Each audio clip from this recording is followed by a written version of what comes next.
feels like 102 degrees Fahrenheit. That's what my phone told me earlier when I looked at it and I checked the weather. Feels like 102 degrees Fahrenheit is actually 92 degrees Fahrenheit outside. It's May 11th in the Chicagoland area.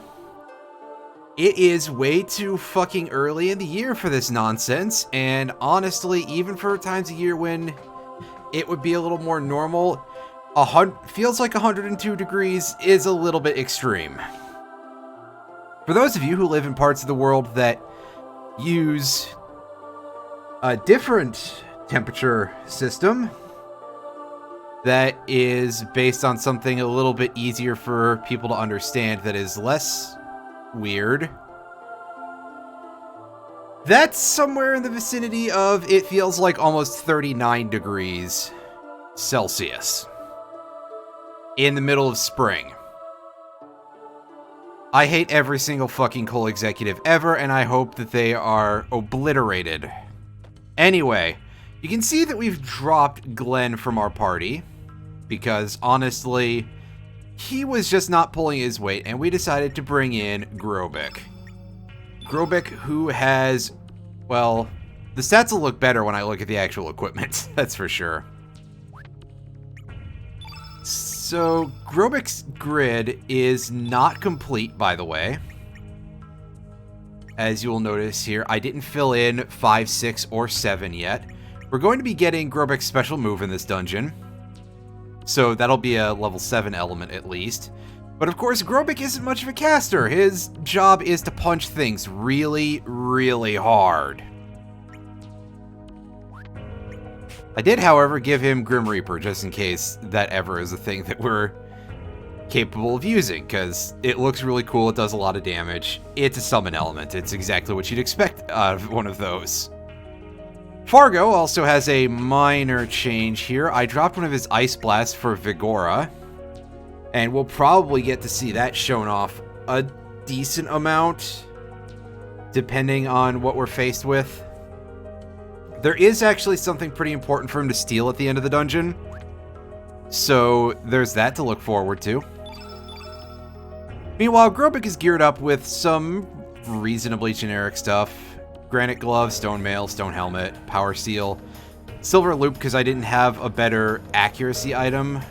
Somebody else probably has the Sight Scope equipped. Oh, right, Glenn. Yeah. Actually, he's kind of lagging behind everybody else in terms of attack, but he's got a lot going for him. He's got the best accuracy out of the team, the best evade, assuming that works properly. He's got just great stats all around except for his magic attack, which... oh no, I'm pretty sure his elements are all physical damage based, so we'll probably be okay there. Actually, can I take away Glenn's Sight Scope from in here? Oh, there was a button that would just let me unequip all accessories, so I didn't even need to... Alright, so let's take that out. And equip Grobik with the Sight Scope instead of the Silver Loop, because... I mean, a little accuracy buff is okay, but why not make it even bigger? 94%. Yeah, that is some good stuff. And we've already got a sort of mini-boss to deal with here.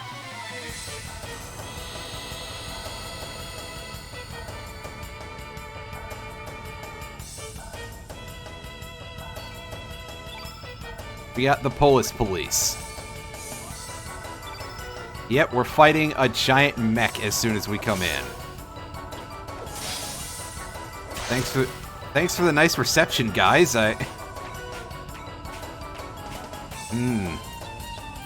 Anyway. Gotcha. Aiming that properly can be a little bit weird for some reason. Here comes a Megaton Fist. That's probably gonna hurt.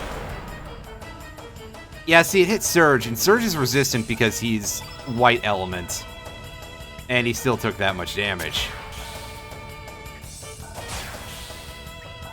So one big upside of the stone weaponry is that it is guaranteed to land critical hits on anything that is a machine. So, because Fargo's got his stone sword and Grobek has the stone glove... Oh, you just have capsules? That's disappointing. But Grobek is going to land guaranteed crits on this thing as well, and we're going to see him do huge amounts of damage, because that's just what he do.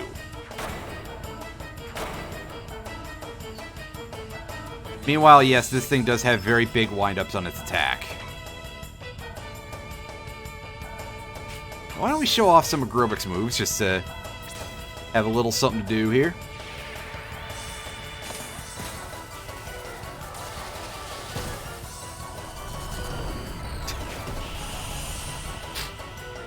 See, I like that. It's kind of creative. But they're just like, hey, yeah, what if his hair turned into a laser beam?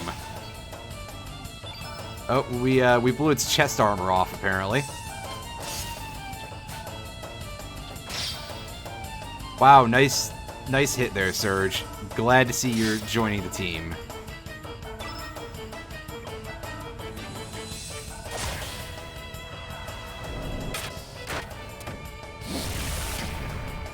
Ooh, ouch.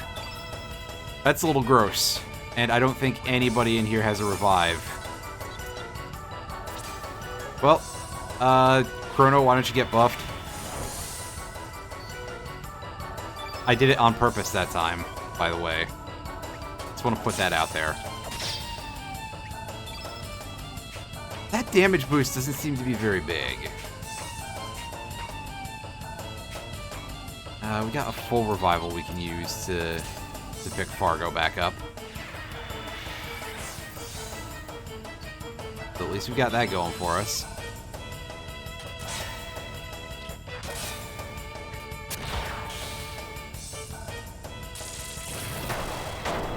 Oh, there it goes! Yeah, this is how difficulty starts to become more of a thing in this game, as you can tell. Is that fights are now a lot more feast or famine than they were before. Instead of just like, oh hey, everything deals more damage, there's... Well, actually that is basically what it is that things just deal more damage.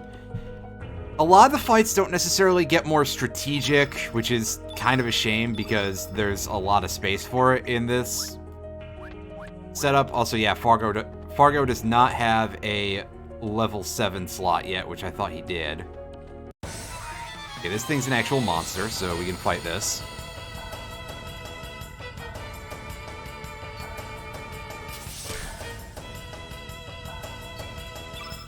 The Gizmotoid, these weird old man-looking robots, for some reason. This is a design choice, and a very strange one at that. But of course, they're real easy to get rid of.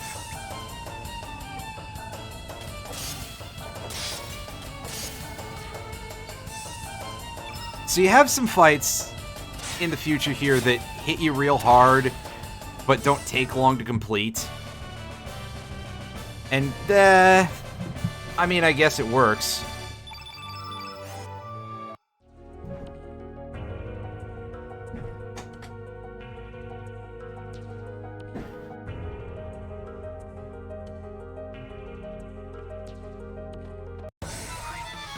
I didn't get to see what the element was, because I had to readjust my chair. It's being a little bit of not so good today.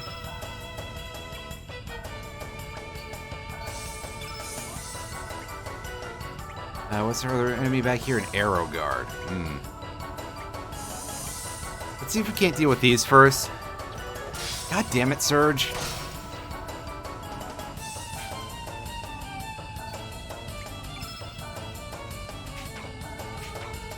Got... Oh, I mean... Actually, Luminaire. There we go. Slowing this down because I don't know if we've shown it off before. After all, it's been several weeks, really, since we've had full control of Surge for a stream, so...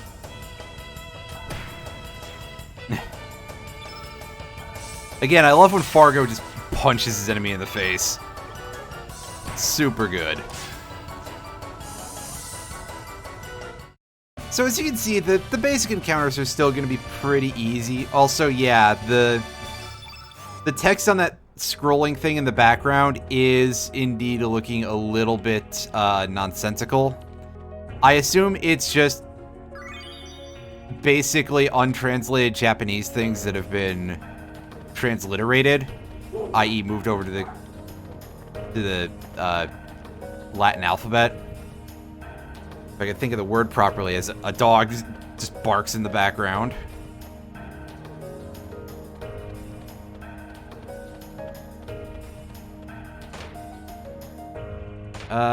Not yet.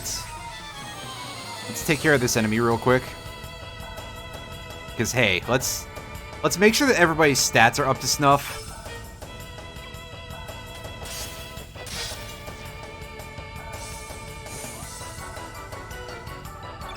Bunch of Yu-Gi-Oh cards in bulk. Those would be from the... not the tournament pack. Those...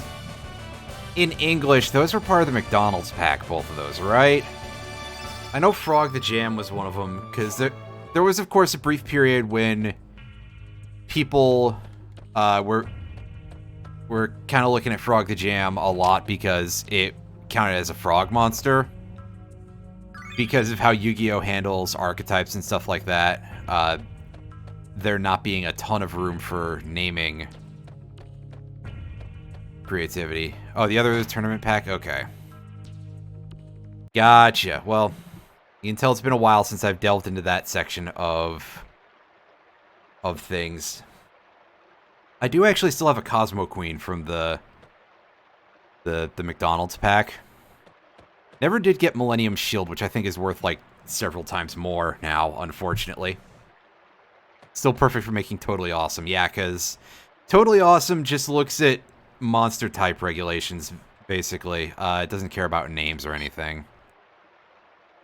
Robo Sewer Wash. Operate the robot.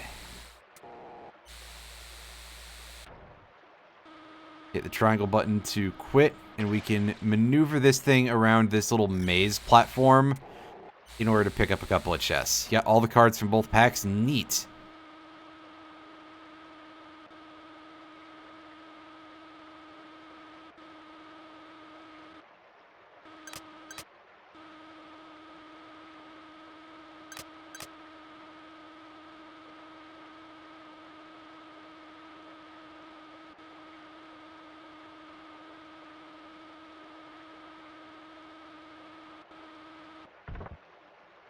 Hey, we found a white brooch. We just got the yellow brooch a minute ago, I think. I think those also have shiny materials in them, so we can get at least one rainbow armor by the end of the game, I suppose.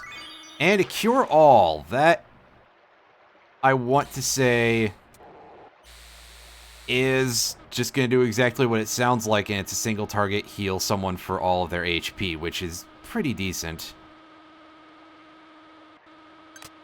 Going here. I believe we have to hit something here to turn off, to hit a switch upstairs. Oh, that extends a bridge. Oh, okay. I see what the deal is. So we just shut the robot off. Go over here. And extend this half of the bridge. And up we go. And hey, look at this. We're on the other side of the door.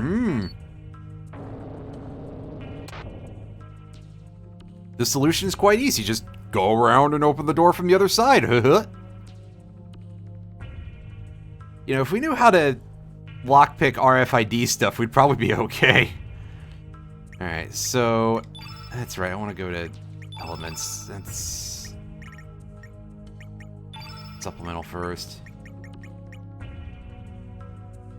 Cure all, yeah. It requires you to be blue. Now, all it says is large. I would assume it's everything for the target, but can't say for sure.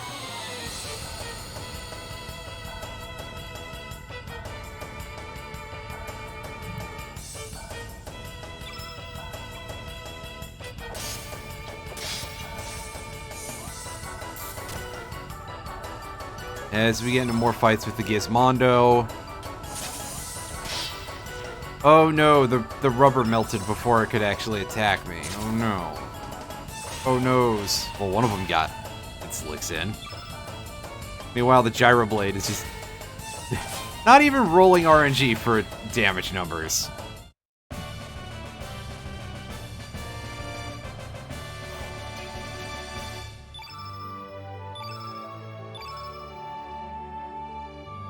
On some Denadorite's Meteor Shower. That is something we really don't need more of, game. I don't know how to tell you this, but we kind of overstocked on those.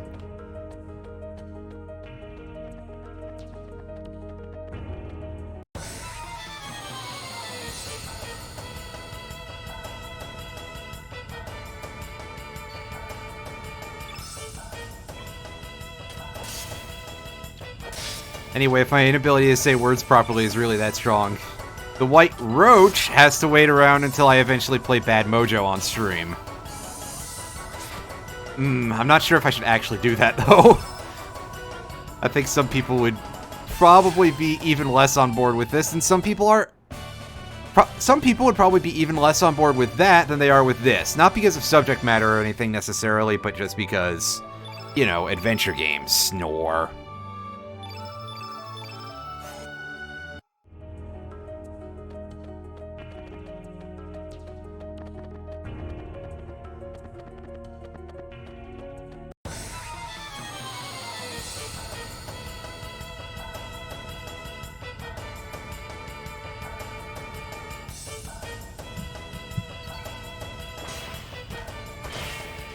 Oh, okay.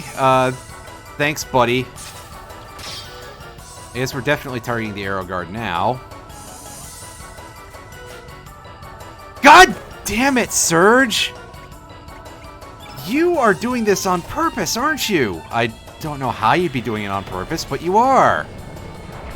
Just kill these things. Just don't suck so much, Surge. Jesus. Is it too much to ask you to do what I want you to? And you too, Fargo! Apparently, level 3 attacks just don't fucking hit in this fight. Grobik, god damn it! Oh boy. We're starting early with these accuracy numbers being kind of lies. Wow, that was rude of the game to line up 3 or 4 of those all in one fight. That is completely unnecessary, game.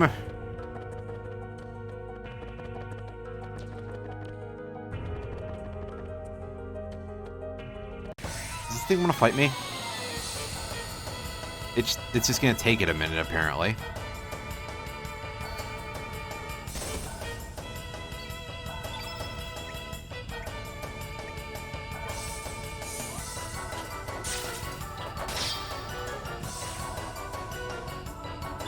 Alright. Yeah, we'll target the other Gyroblade. I was gonna say, see if we can't kill it, and indeed, we can't. Da da da da da da.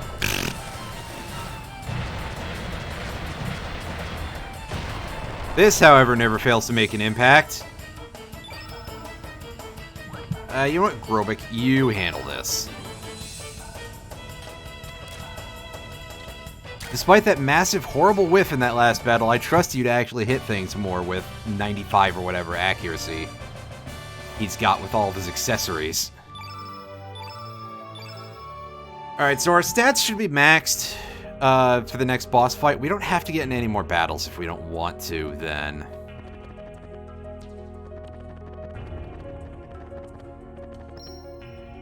Save point. Let's use it. We haven't been live for too long, but let's use it anyway. Oh, well, Surge used Earthquake, because I have Earthquake just stuck in his thing basically forever for some reason. I don't know why I specifically chose to give it to him. Maybe because for a while he's probably been one of my better characters overall. But, whatever the reasoning. We got some robots. Does this thing want to go anywhere other than right into our face? Alright, lure it aside. This thing may be floating, but I know it can't use stairs. Come on. It's like the Dalek principle. We gotta forgot me. And then they added those levitating things for the Daleks, starting in, I think, the season when Christopher Eccleston was the Doctor, maybe before that. But I first remember that from that point in time. And it was supposed to be like, oh, it's a big shock because it's subverting people's expectations of, oh, can't use stairs, easy way to deal with it, just like Professor X.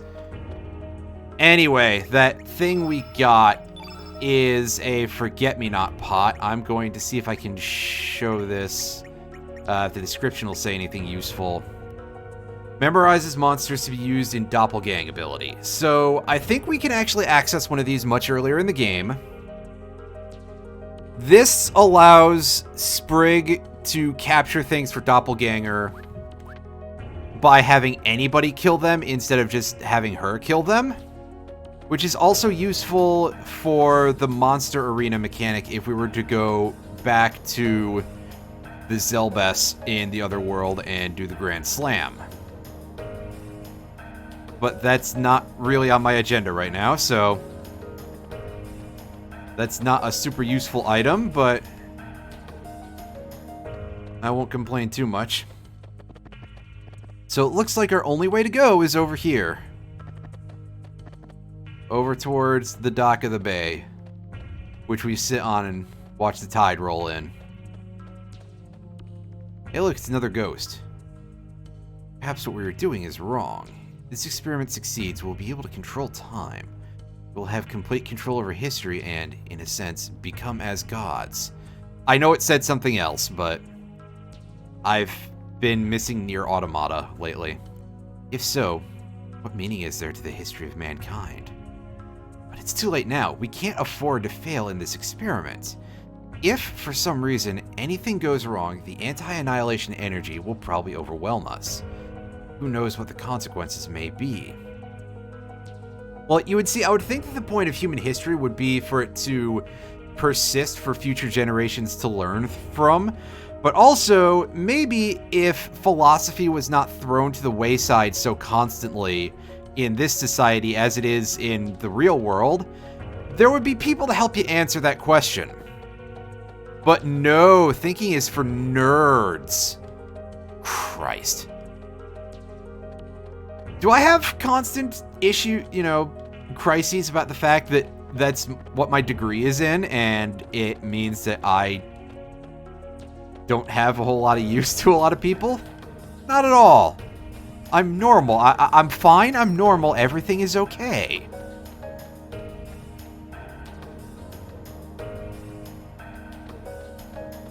That definitely did not open the security lock, so I don't...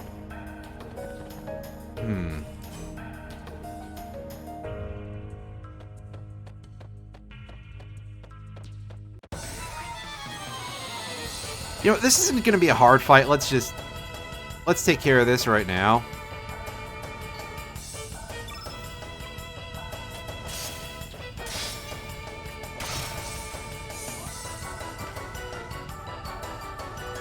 Nice whiff.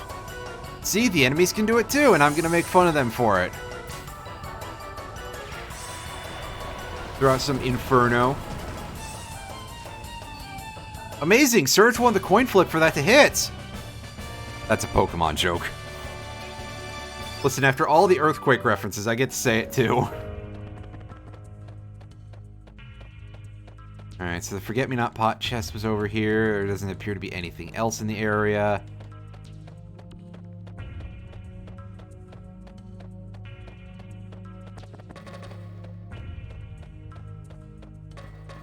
Stairs. Oh, right, that's an actual door. It just... I was thrown off about that, probably because the quality of these backgrounds is not great. I said it in a recent video that will come out next week because of how my video schedule goes, which means that it's already available for people who give me money on Patreon for my YouTube channel. I said that a lot of these looked like they were just, you know, given a generic upscale and they threw some filters on that. And that really is another case, because it looks so smudged and my brain is clearly off a little bit too, so... Yeah, there's a lot going on with that. Anyway, let's take care of these basic enemies, if only Surge can actually land some hits. Oh, as he gets targeted for almost everything. That's what we like to see. Wait, no, it isn't. Never mind. Wow, okay. Alright, Surge, I get it. You don't want to be here either.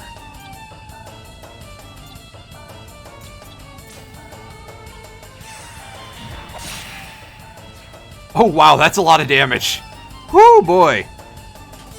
970 on that thing. That's just a cheap nuke now. I think because it's a physical attack, maybe the sunglasses effect is kicking in too. Which, if so, wow, that's pretty amazing. Alright, so we gotta go look around on this floor for the security lock.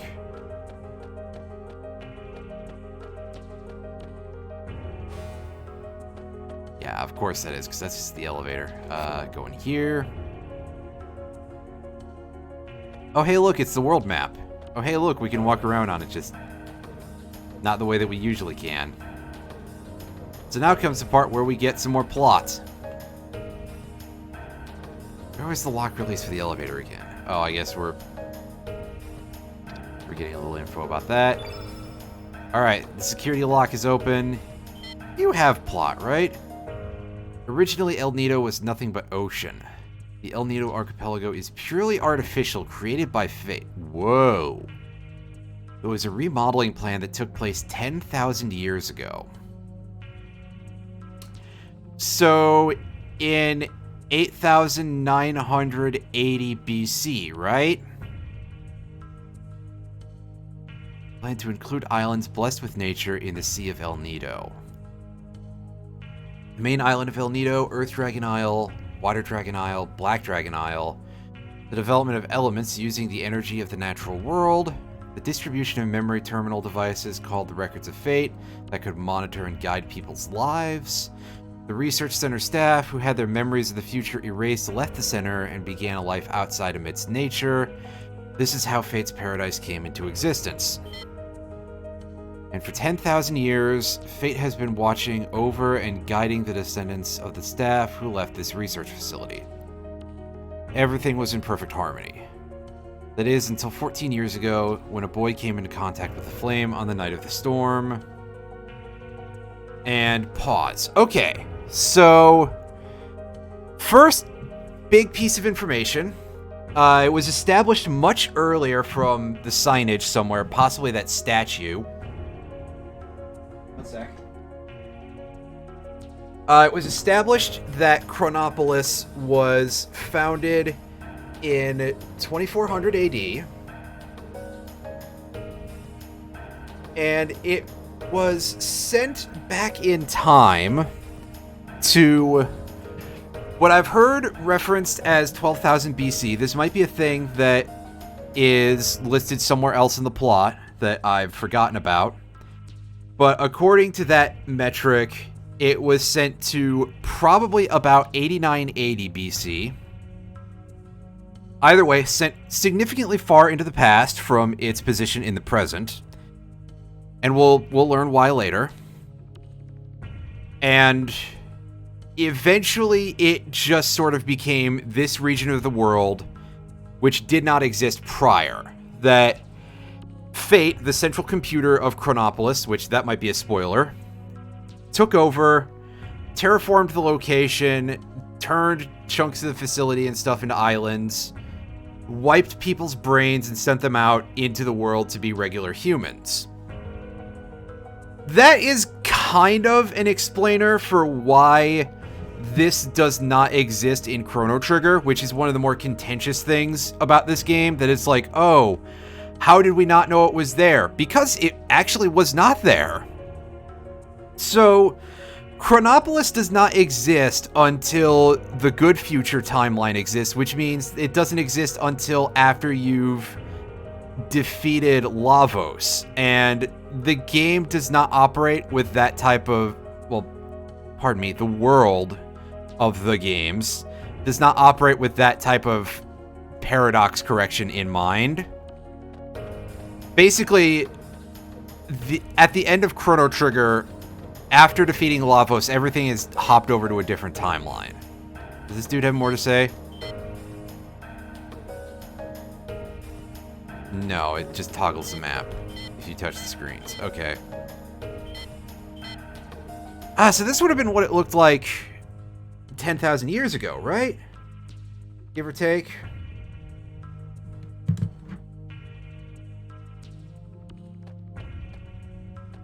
Is there anything else in this room to gather information from? Alright, so we know that that is cool to use. We can do the security stuff now. Alright, so we can take the elevator places. That's useful. But before we do that, let's go check out the rest of this particular web zone and see what we can find for ourselves. And of course, get into a battle to break things up, because hey, there's a lot of plot here. Something to help digest it might not necessarily be a bad thing. I mean, this game's plot is infamous for being a bit of a mess. But I don't think it's anywhere near as much so as a lot of people like to say it is. I mean, if I can figure this out, well. Alright, so we can go over here now. That's right, this is the big thing for us to deal with. First of all, we open this coffin. This cannot be. This is the ancient super weapon that was under development in Poor. But what is it doing here? It looks complete. Received Grobik's strong arm. Yes, there it is, his level 7 technique. Oh yeah. And the coffin just disappears with it. Right, do we have to allocate that? Yes, we do. Yes, we do.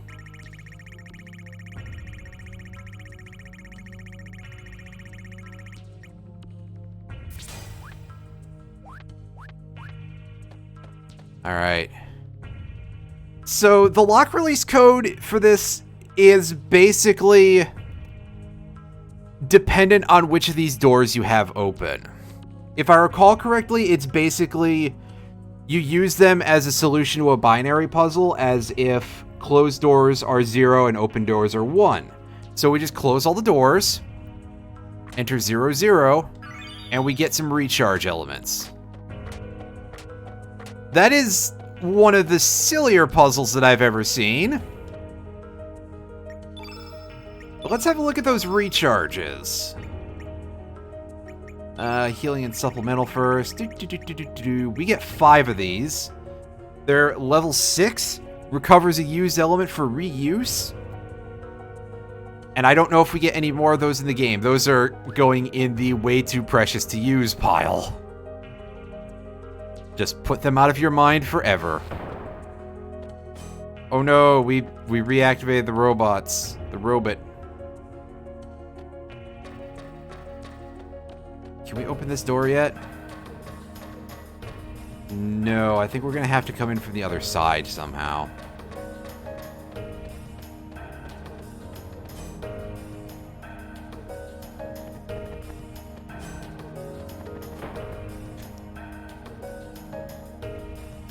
By the way, I'm sort of noticing something that sounds like some very distorted vocals in the back of this track that I don't think I've ever noticed before. That is one thing that I will say about this, is that I feel like this version of the game has overall been pretty good about, like, unburying certain parts of the soundtrack. Which, I guess if they're not going to replace it, at least there's that going for it.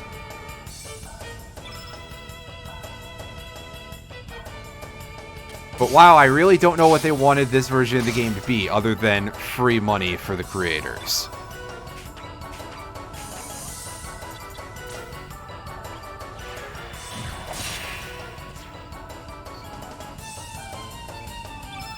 That's a white innate. Rubik, get him. Get him!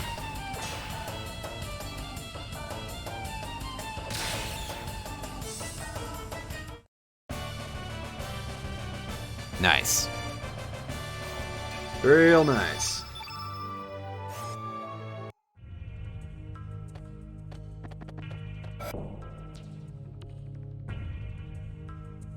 Alright, so this will be more plot dump. It's waiting for 2020 to hit us and cause. Hey, come on. Oh, right. I was going to say something and then I forgot what I was going to say, but yeah. We're not Twitter. We're worse. The life forms on this planet developed from single-celled microorganisms to protozoans, then from fish to amphibians, from reptiles to mammals, and eventually to humans. Beginning with the cerebral neocortex, which only exists in higher mammals, the arthropod. The anthropod brain enlarged at an accelerating pace until it became the human brain we know now. Could the reason for the abnormal development of the human brain be the biological contamination caused by Lavos? It then follows that humans are really a heterogeneous life form, or foreign matter as far as the planet is concerned. Humans are a sudden mutation caused by the contact with Lavos, an alien life form that fell to this planet from space. That is why humans are, biologically speaking, unbalanced and incomplete. Oh boy, get a load of Mr. Phrenology over here, Jesus! Internally inconsistent and disconnected, human existence is plagued by contradictions, an incomplete species torn between love and hatred, whose very being is self-contradictory. Right, yes, every once in a while I do love being reminded that the plot of this game is, could it be Lavos? Oh, pardon me, that's supposed to be, could it be Satan? That's a reference that maybe only Plastic Alan will ever get. So, yeah, it really is basically like, oh yeah, by the way, humans are literally caused by Lavos. Humans are actually demons. Yeah, that's some writing. Lavos for 200. Control human emotions by using neurotransmitters. That means that by manipulating the nerve transmitters inside their brains, it's possible to control the feelings and even the personalities of humans. Yikes, dude. Fate uses the records of Fate to connect directly to the brains of the humans with whom they come into contact. Fate not only imprints what actions the humans should take into their brains, but also rewrites their personalities and feelings. Now that's really fucked up. Memory scanning and imprinting is not that difficult a thing. As a matter of fact, it is possible to simulate the thoughts and feelings of each individual. These are all just electric signals that flow around the circuitry of the brain, after all. The vessels of flesh can now be reproduced through cloning, and the soul stored within these fleshy vessels can be simulated as well. Thus, one could even go so far as to say that death itself no longer exists. However, this comes at the cost of the destruction of the individual, the loss of variation. Only if you actually do it? In which case, is there truly life when there is no death? I mean, so, like, the brief cessation of life and transference to a new body, this cannot be an instantaneous process, just by virtue of how physics works. So, this is moot, actually? Sci-fi fantasy, man. This is probably why people don't have very positive feelings about when sci-fi and fantasy unite, because you end up with some weird bullshit like this, right? Model of a lower animal brain over there. This is a model of I missed it. Show me the text again, game. Come on. Where's the magic pixel? And how did I... Model of brain evolution. There we go. Now, that was so worth it, everybody. Model of brain analysis. Yes, indeed. It has 2 halves. Model of brain behavior. That looks kind of like the brain stocks item from Risk of Rain 2. Just like a super ultra mega prototype. Anyway, this is the place where all the brains are stored. You know, for storage reasons. And here we've got a pretty chonky looking security robot. This thing has got to be... I got a feeling this is some kind of mini-boss type of fight, too. Against the Combot. What a name, guys. Gonna get ya. X gonna give it to you. What? Fuck, written for you to get it on your own. X gonna deliver it to you. And... there was not much delivering going on there, that's for sure. Only like 30 damage. Okay. Okay, Boomer. Okay, Boomer Kawanger.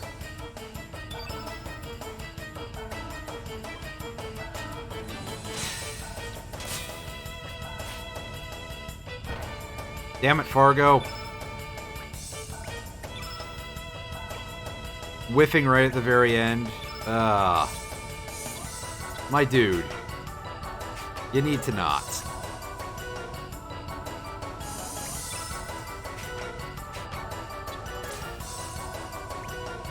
Alright, fine, I'll throw Grobik an Eagle Eye.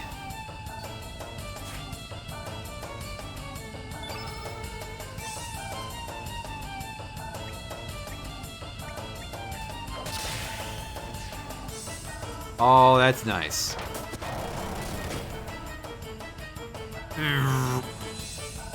Oh god, that can berserk people. Good to know. Fucking yikes. Meanwhile, here's Grobik absolutely killing it on the field. Let's get a load of strong arm.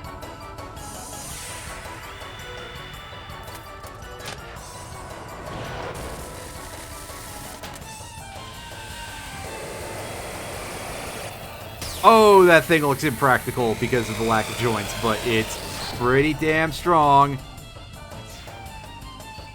I like that he just takes his arm off, too. It could be the Combot. Jesus Christ.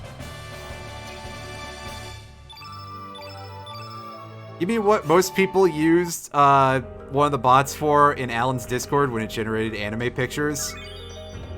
All that work for a Hellbound? Meh. Clearly the game is telling me to just meme it up and stock my entire grid with that stuff.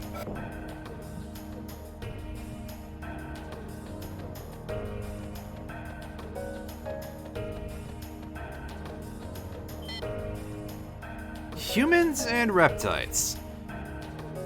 65 million years ago, the reptiles who evolved from reptiles, that threw me off a little bit, had developed their own unique civilization. This was long before the ancestors of humans who evolved from primates had developed their civilization. Excavations carried out on the central continent of Xenon have revealed that the reptiles already had advanced architectural skills in the prehistoric era.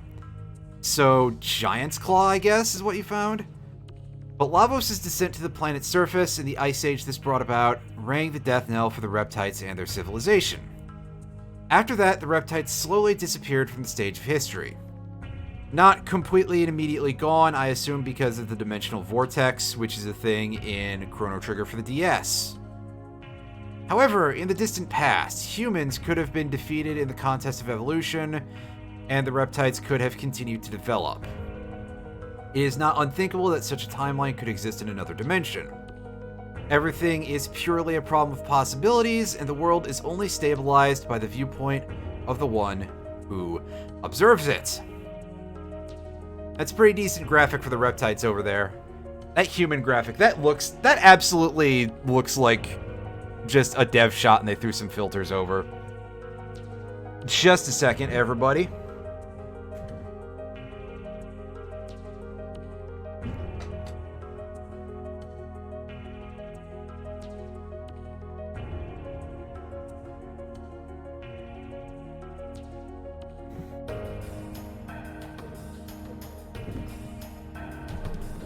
So, 1.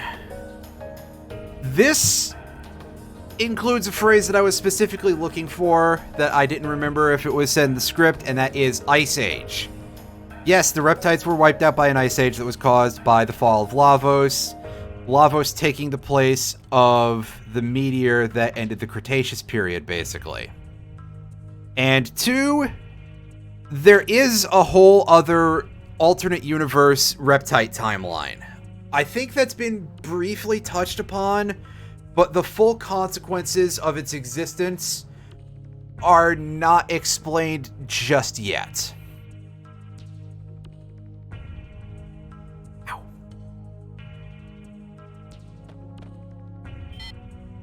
Lavos, an extraterrestrial life form that is thought to have fallen from the heavens 65 million years ago. On the timeline that existed before history was changed, Lavos was assumed to have slept deep below the planet's surface, sleeping and consuming the planet's energy up until the day of destruction known as the Apocalypse. There are those who believe that 12,000 years ago, the legendary ancient magical civilization known as Zeal came into contact with Lavos. That fateful encounter is said to have resulted in Zeal disappearing from the surface of the planet within the space of a single night. Is a stretch. However, the very existence of the ancient civilization of Zeal has never been proven, so the theory cannot be confirmed to this day. Balthazar was involved with the founding of Chronopolis, and Balthazar came from Zeal. Bullshit! There's also the ancient Zeal ruins found on the surface in 1000 AD, where Melchior is, who was also from Zeal. There's ample proof of things that at the very least could call that into question. Although I suppose, books and shit, because most of the landmass was wiped out, might be a little hard to come across. On some timelines, Lavos appeared on the surface of the planet in the year 1999 and brought the world to ruin. However, a group of young time travelers saw where their planet's history was heading and, through their actions, rewrote time. I want to confirm something from the text here real quick. Don't give a shit about any of this. Yeah, on some timelines. Okay, so I think what it's saying is on some timelines, Lavos emerged. Not on some timelines, the time travelers dealt with Lavos, which is actually what's supposed to be going on. I forget if it's explained properly that in Homeworld, Lavos still emerges and Chrono and the party don't stop it. I know I explained that, but I don't remember if the game explained it.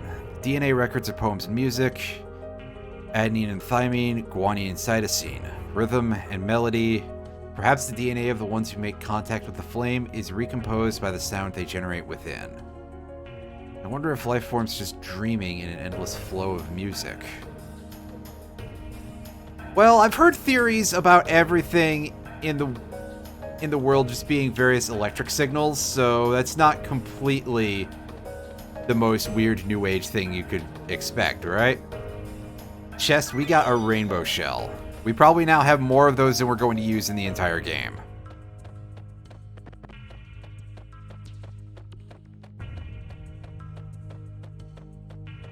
Anything else that we can check on in here?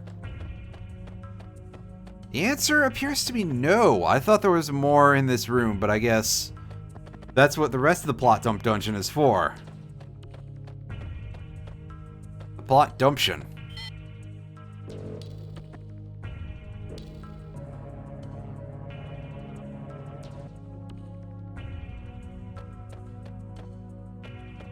More dumps in the truck that we were told the internet is not.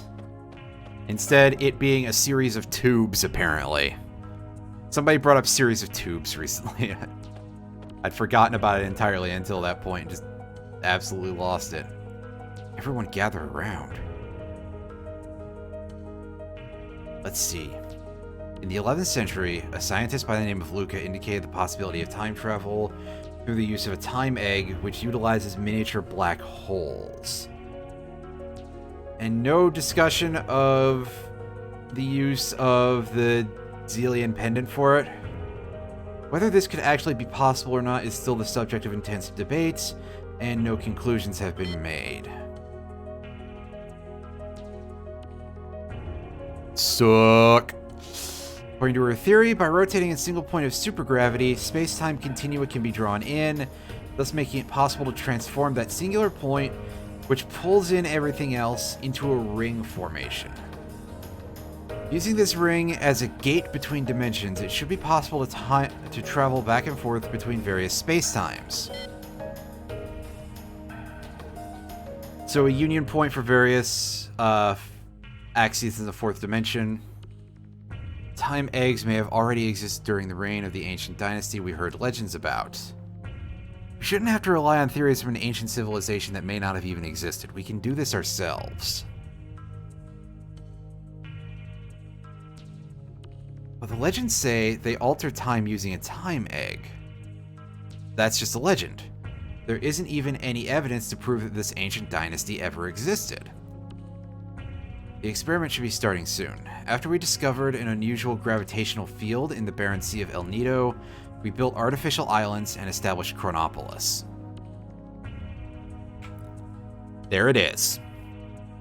This is the point that explains that El Nido is just the Chronopolis ruins that have been dragged back in time.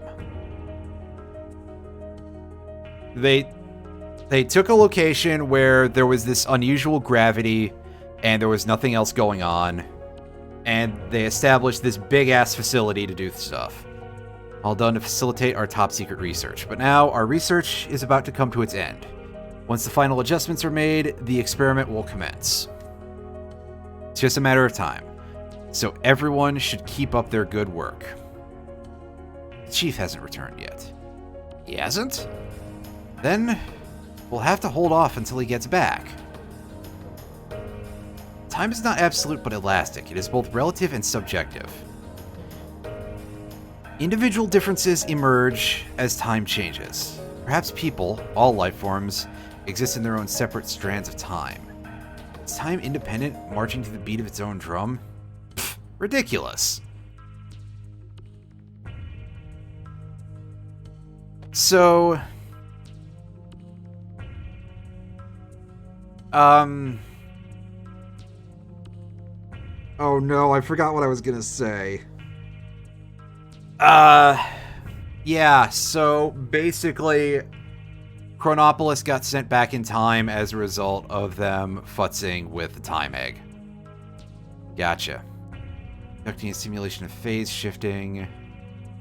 This institution was established under the utmost secrecy by the central government. It may appear to be a military research facility, but the actual subject of our research is time itself. The lost ancient magic civilization of Zeal. It really did exist. Someone may have even traveled through time to this period. So, they're a military outfit, which I feel like it's even stranger to discover that there's still a need for a military in 2400 AD. I guess some things never change about humanity, huh? And that would probably explain why there's all these murder robots around.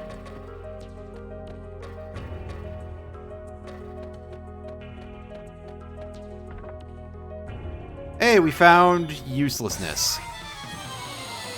And we got into a fight before we could talk to this NPC.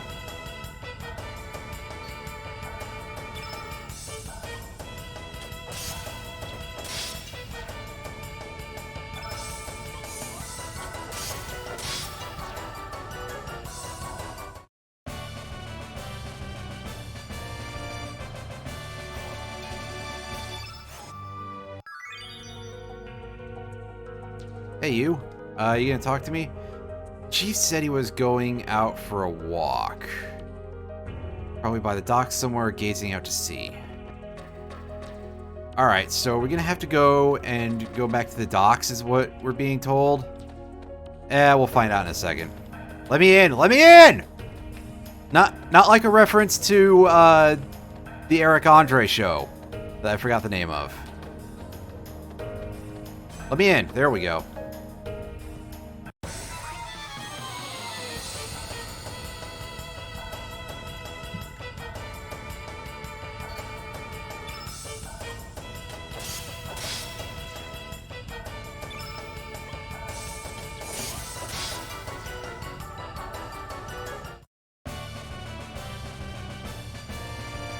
Oh, the Master Mune appears to be clipping into Surge's outer layer there. I was about to say shirt, but it's like a vest kind of coat or something.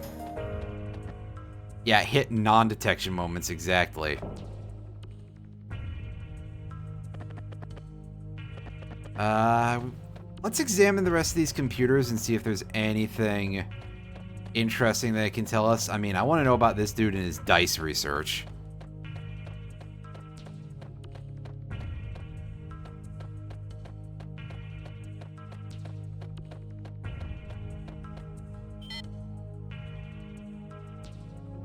Okay, so let's just redraw the thing. Yeah. And I think this dude talking about someone from Zeal traveling to this period is probably intended to be a little bit of extra evidence of Guile being Magus. But the thing is that Guile's status as Magus was left ambiguous at best because it was written out of the storyline. It was originally in Radical Dreamers, and Kato decided that he didn't like it in this game. So, yeah, I would say that Guile is not intended to be Magus here. Only personnel designated as Arbiter. The experiment will begin soon. Please withdraw to your patients. We'll do the same in case of an emergency. Well, they don't want to let me through the door, so please present the Central Lab Zone registration card.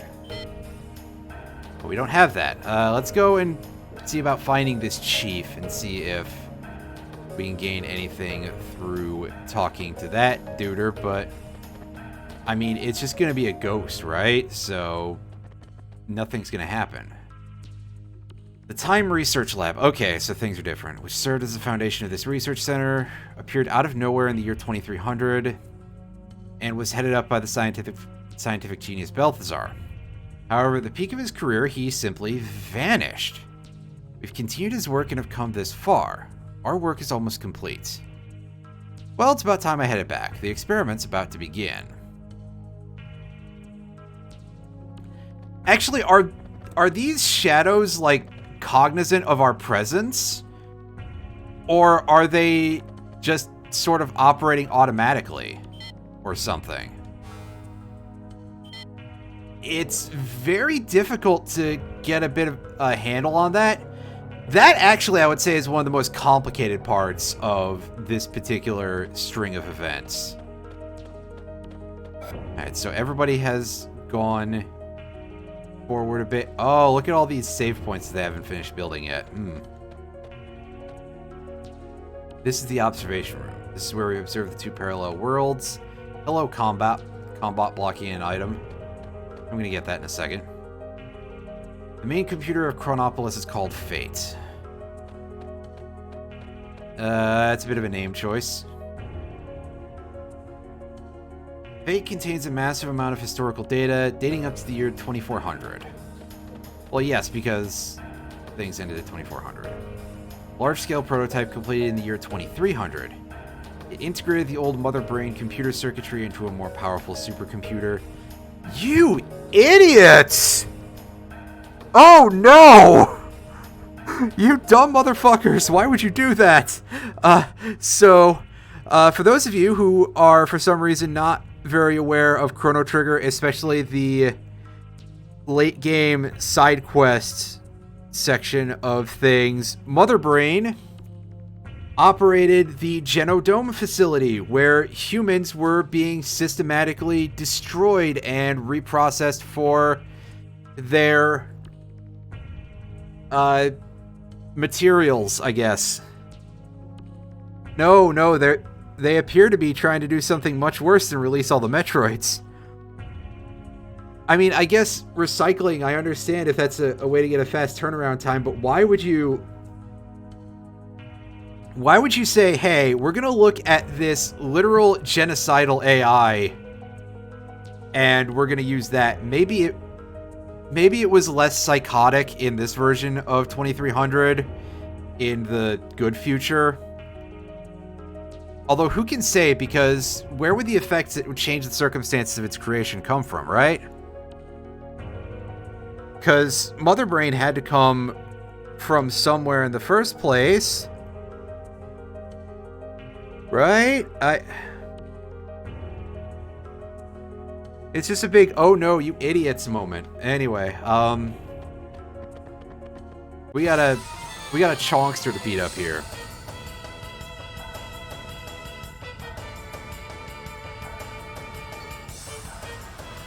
Go ballistic. Ooh, this is a move that I see very, very rarely, and it's a hit all for a not insignificant chunk of damage.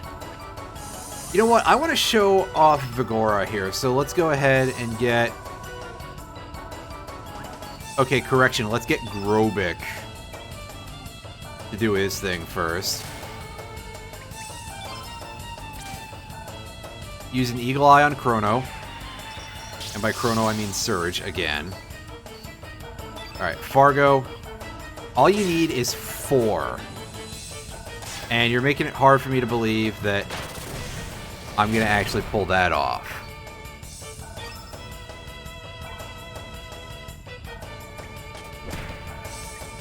There we go. Alright. Buff Chrono.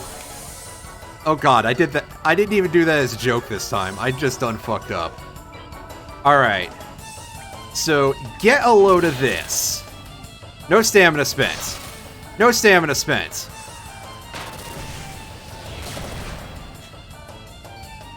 Surge is just going at it, and he is pissed. Doesn't last very long, though. I got in 3 free attacks. That's still ultimately not a bad shake. I mean,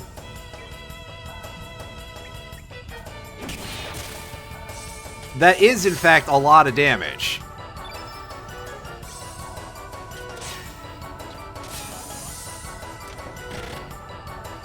Oh, will you stop?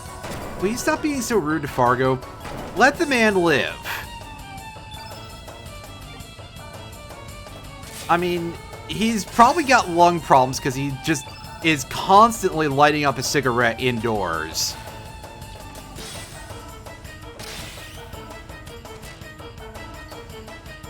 Oh yeah, good old classic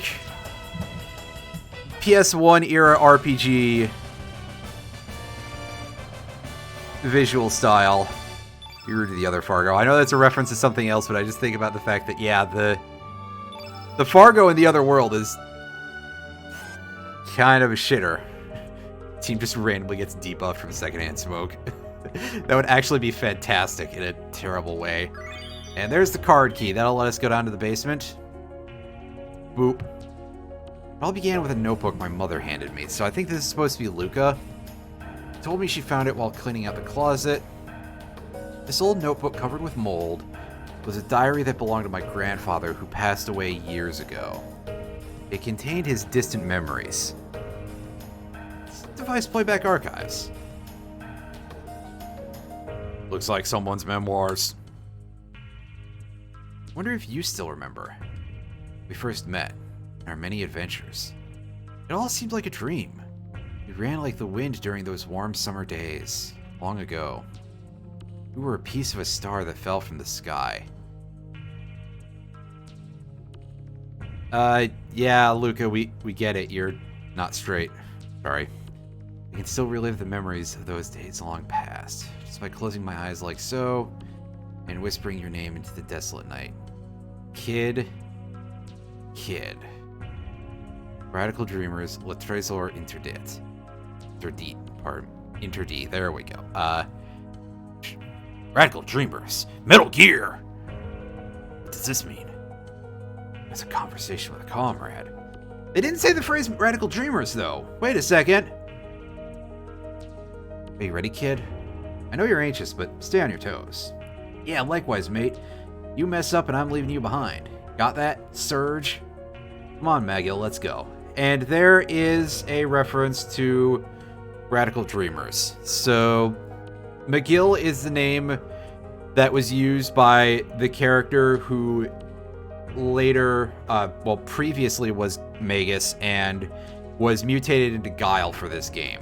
I've heard the name just translated as Gil before, too, but I think that is from a later translation of the VN that a lot of people don't look at as much. That bastard Lynx is gonna get what he deserves. Say your prayers. Not that it'll do you any good. This seems to be an archive from a different time than our own. So I guess just teasing Radical Dreamers. It's one of those things where it's like, oh, well, what if we tease the existence of this other timeline? It feels kind of like, in a weird way, I don't know if any of you have ever played DMC Devil May Cry, which was this weird alternate universe, basically, Devil May Cry game released sometime in between DMC 4 and DMC 5 that made a lot of people very upset because it had a different Dante, it had a very different tone overall. And there's a part where this white wig basically blows by and kind of lands on the Dante's face. And it's, and basically is like, never in a million years, you know, sort of taking a subtle jab at the Dante from the original timeline. And a lot of people were kind of upset about that because obviously Devil May Cry has a very ardent fan base that has existed for a while, and they felt a little bit betrayed, you know, going into some spoony betrayal moments over it. It's like, imagine that, but for something nobody actually gives a shit about, or nobody really knew about in the West at the time. So, and something that would have been pretty rare even in Japan at the time, because the Saddle of You was pretty much ancient history by this point. It was... Radical Dreamers had been broadcast over 3 years prior, I believe, and very few people had any saved copies of it, as far as I can tell. So the amount of people who would have been, like, saying anything about that were probably very few. Other worlds and times may also exist. Yeah, we already had the discussion about the Reptite timeline.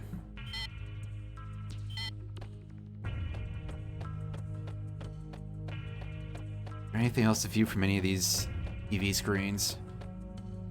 Oh. I skipped over some of the text. Oops.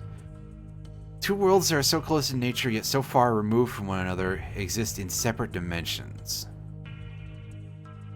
Oh, hey, look, it's very specifically showing us a picture of Sultan Pepor guarding the gate on the one side where Viper Manor still exists, which would be another world, I guess. Incidentally, yeah, if you choose Pierre as your ally for that part of the game, you can get into Viper Manor through the front gate, and you fight Sultan Pepor, and they have a third assistant called Ketchup. Yes, that's real. These worlds are under the constant observation of, and are guided by, the main computer of Chronopolis, Fate. Fate has been manipulating the world in which El Nido lies in order to avoid any major change to the history it knows. If an event on El Nido influences the main continent, the year 2400 in which Fate exists would change. This paradox could lead potentially to great disaster. Records of Fate, Fate's terminals, collect data from around the world and input guidance directly into the minds of its users. In this covert manner, Fate is able to control the lives of people without them knowing. Guided by Fate, the people of El Nido live harmonious lives. In a sense, they are nothing more than puppets of Fate. An instruction given to the young girl in Arnie 01 to give up going to the main continent to become a poet. An instruction to the man in Arnie 02 to give up on becoming a fisherman. A plan to avoid any point of contact with the main continent so as not to affect history. However, Ever since the formation of the Dead Sea 10 years ago, Fate has been unable to intervene directly with World 01. The best Fate could do was to cross the dimensions and receive data through the records of Fate. And with much difficulty, Fate succeeded in binding Miguel to the Dead Sea as a watchman.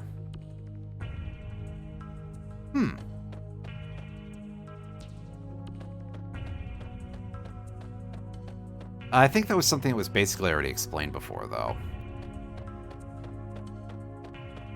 Anyway, let's go over here. Confirming. Access granted. In we go. Down we go.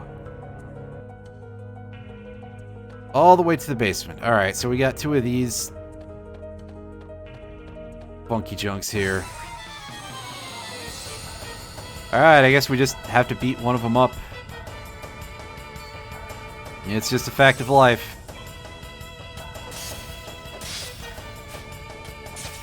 Well, thankfully it appears that we're only fighting a single enemy here, so that's good.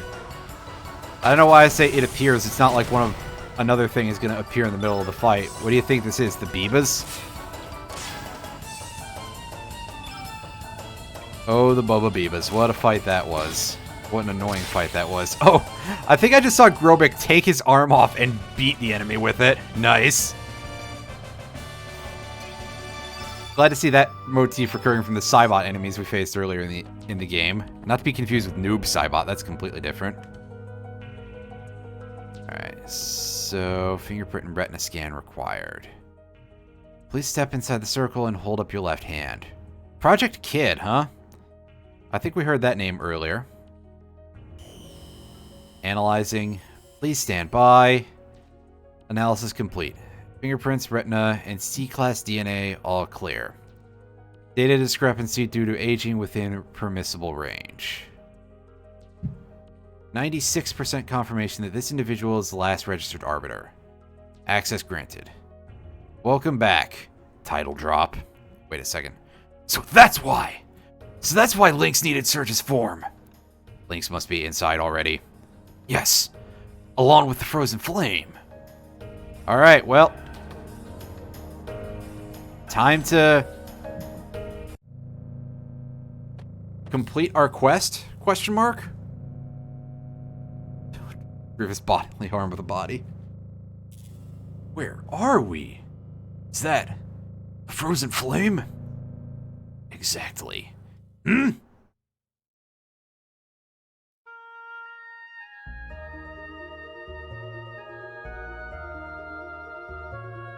The hearer of people's prayers, the provider of riches, fame, and power, the bestower of eternal life, the promiser of peace and happiness. This is the essence of what descended from the heavens in the prehistoric age. The living crimson stone, the frozen flame. It's a JoJo artifact, isn't it? Lynx! What took you so long? You had me worried. Worried that you might have perished on the way here. Are you alright? It's no use. I put her soul to sleep. I had to remove any potential obstacle from us having this talk. Who are you? What are you after? You still don't know?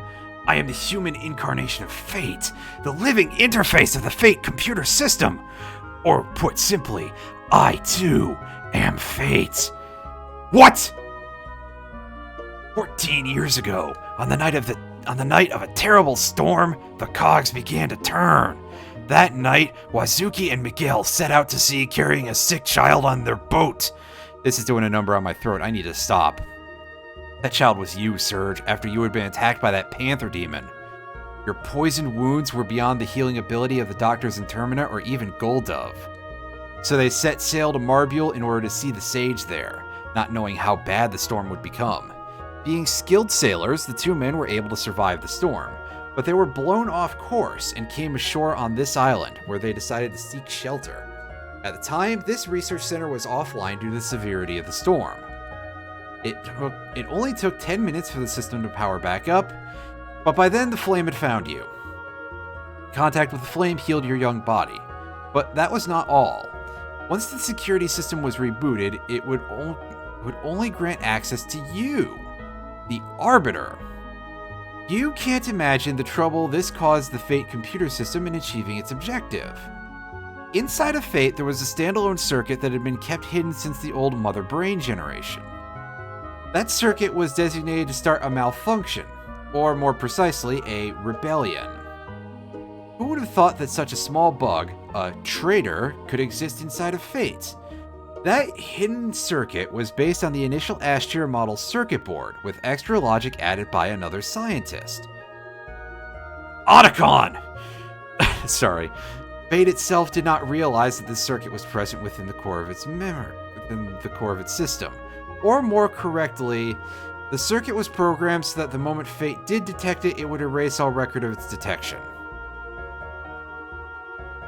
Sure, Jan. Dr. Luca Ashtier, unbelievably intelligent and incredibly enthusiastic.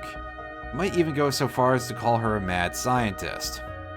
Of course, I don't think it was she who implemented her theory. This was most likely the work of Balthazar, the first curator of the research center. Fate, bring out the traitor. Bring out Prometheus. Affirmative.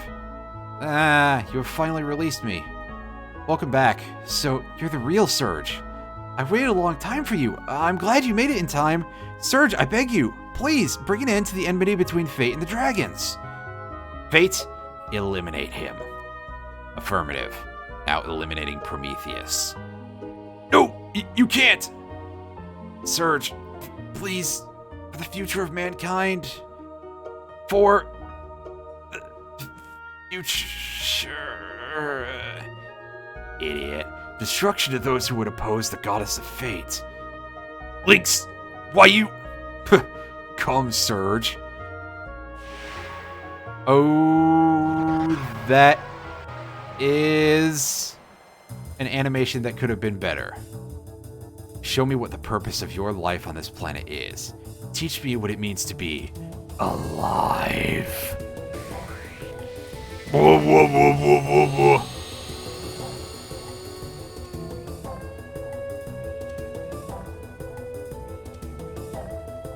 So, just a brief note that Prometheus is the character who was known as Robo in Chrono Trigger.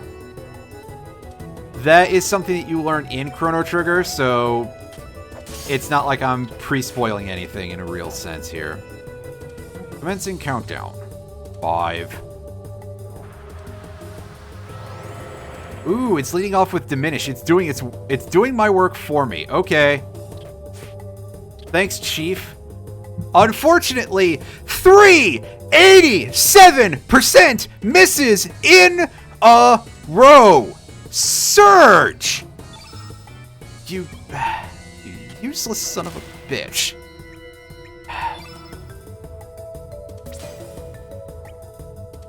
Oh, God. Anyway. Fargo, Eagle Eye. This boss fight has a holy healing element. We want that. I think you have to steal it anyway. 4.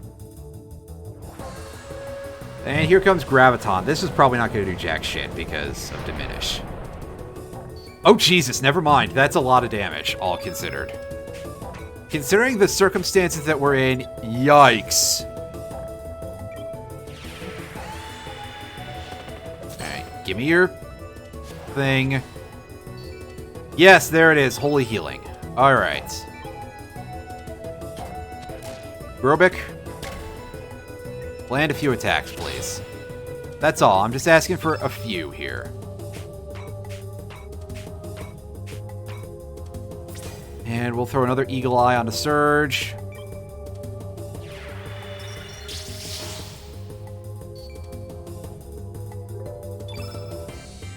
Missed last stream. It happens. You know, sometimes things cannot be avoided. We want to push. Oh right, I need one more stamina, don't I? And in fact, stamina isn't going to matter in a second because I'm going to do exactly what you think I'm going to do. Heat ray. Ouch! Holy fuck, you do a lot of damage, Fate. Time to turn fast forward on permanently for the rest of the fight, because we're getting that slowdown. Alright, well. Let's deal with this in a way that should surprise absolutely no one. Eagle Eye, Vigora. It's clobbering time! Got Sea Bass for... Jeez. Sea Bass. Sea Bass. Wait. See, I've played Animal Crossing like once or twice.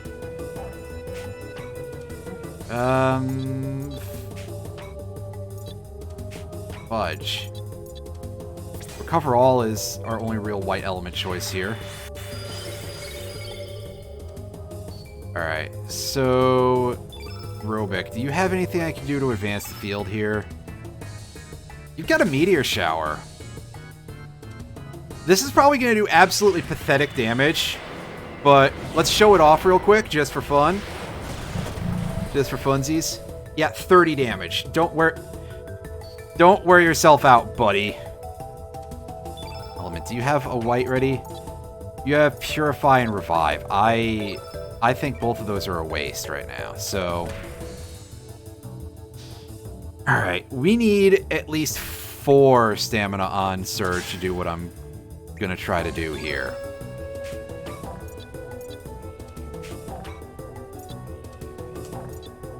I'm not feeling too safe about Fargo, or even Surge for that matter, so yeah.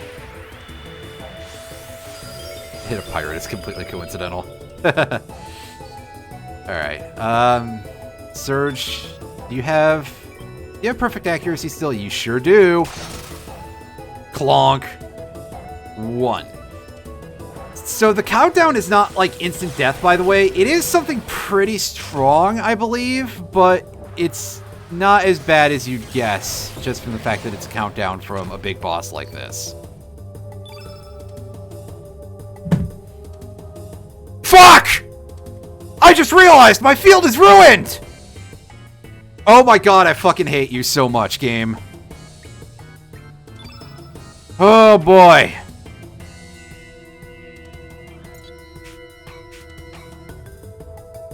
My man witch! It really is, though. Jesus. My summon! You can see our damage has been diminished pretty fucking hard, by the way. Alright. Grobic. Set me up for disappointment, buddy. Oh, wait. No, not for disappointment. Fuck! I didn't mean it! I need to equip Grobic with a bunch more Recover-Alls. If I ever want to use Saints in a serious manner, which, I mean, I kind of do. 0. Dark Energy. This might actually hurt a lot. Oh, that's pretty saucy. I'm not gonna lie. That is what we would definitely perceive as real damage. I can't tell if the boss is keeling over right now or not. Let's just... No, it was just a funky angle that we were looking at. I guess let's just do Invincible. Saint's looking a little bit off the table right now, unfortunately. It's such a good attack, though. My feelings. They're hurt. Recommencing countdown.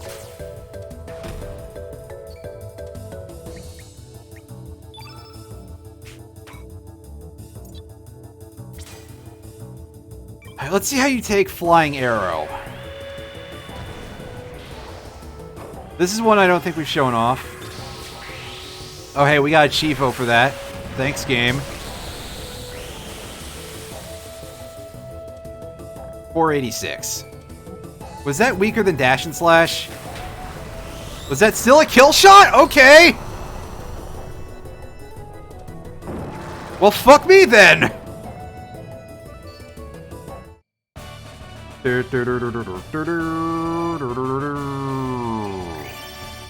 Hey, level 40.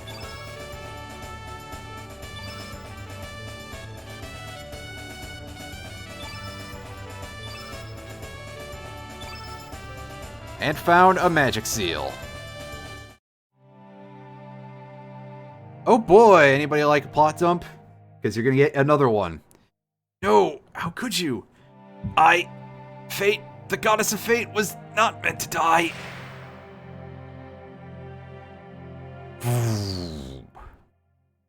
Huh?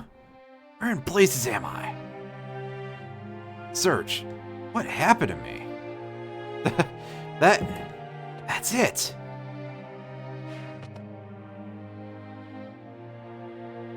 As Kid starts doing Final Fantasy protagonist level climbing, which is off of the screen. Ne touchez pas! Do not touch it! Kid, I know the feelings you have inside of you. The urge to bring everything to nothing is stronger than your desire to save everyone. You may want to throw yourself off the cliff of destruction. That is your imperative. I'm going to stop that. But please, Kid, do not drag Surge and the others down into destruction with you. Shut up, I know what I'm doing. It's too late. There's no turning back now. Would somebody kindly tell me what the fuck is going on here? Oh, well, there's Harl on the ground after a solar flare came out of that machine.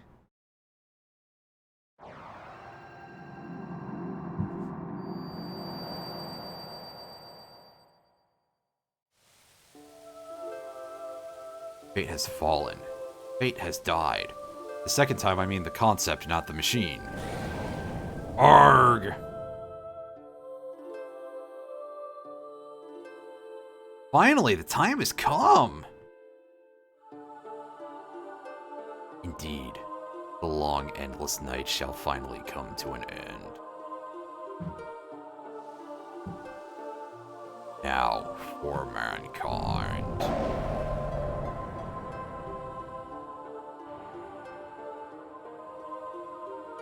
I shall make you bleed!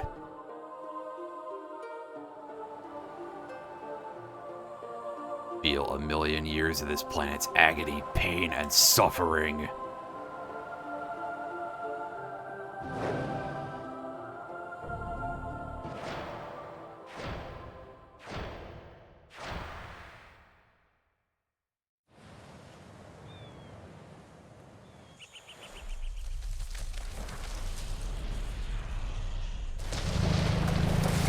As formerly dead dragons have, after using Surge as a means of destroying Fate, are no longer constrained, causing the revival of the Terra Tower, which we'll get spoiled on that name in a moment, I believe.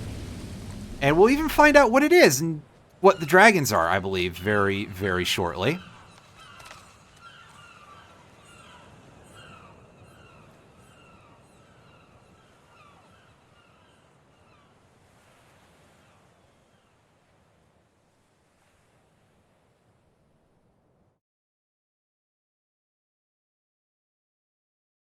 Terra Tower. It's come back to life again. In the year 2400, during a counter-time experiment, the flame goes out of control. This causes the dimensions to rip apart, resulting in the time crash. Engulfed in an enormous dimensional vortex, Chronopolis was hurled 10,000 years back in time. Wait a sec. 10,000 years from now or 10,000 years from then? Because it was said earlier that it was operating perfectly fine for the last 10,000 years, and the time crash happened 1,400 years ahead of when we are, give or take. To be exact, it happened 1,380 years ahead. So, rounding in this type of plot dump is maybe not a good idea for anybody involved, if they actually want to reveal things to us in character. Maybe this was Lavos' doing. Maybe he saw the possibility of being destroyed by the adventurers in 1999 and decided to create a new outcome in order to escape destruction. how. And so when the experiment took place, Lavos pulled the frozen flame back to the ancient past, where he was only just awakening.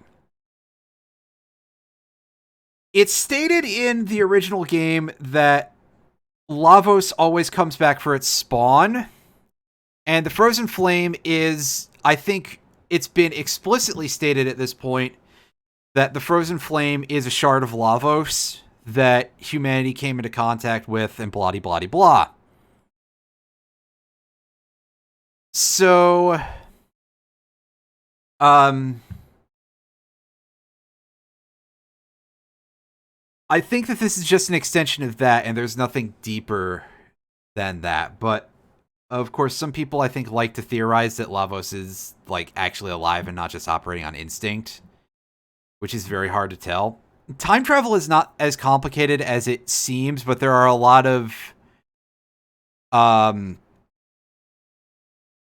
oh no, I hate when I forget a word. There's a lot of little things to account for. Contingencies, there we go. There's a lot of little contingencies to account for in time travel plots that can make a lot of them pretty jank. But that ain't all.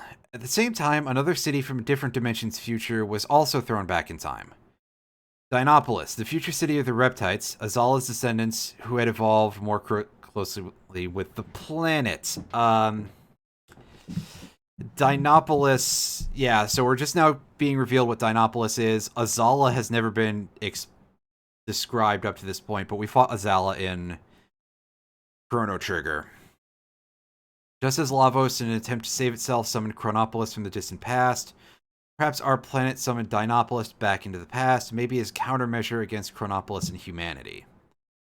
Or just to counterbalance the massive dimensional vortex involved by, I guess, leaving an equal one on another dimension in order to, well, balance them, to prevent either from being destroyed, because it seems like they're kind of tethered together. It wasn't the dragon gods who sealed away the frozen flame. What actually happened is that fate used the flame to divide and seal the dragons. And now that fate has been defeated, the dragons will join together again to start their revenge.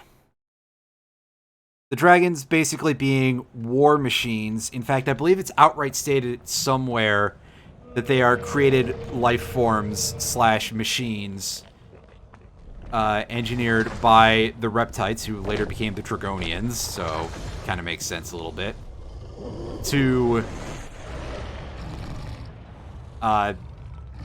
do something. They're just kind of there because why not?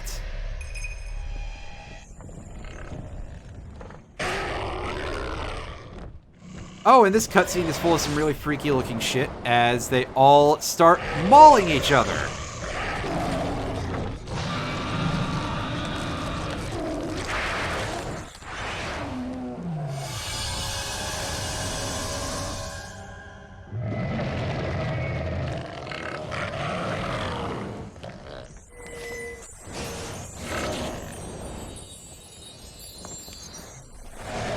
Say, where's the black dragon? There we go. And they all attack each other and combine into the full dragon god. Mostly.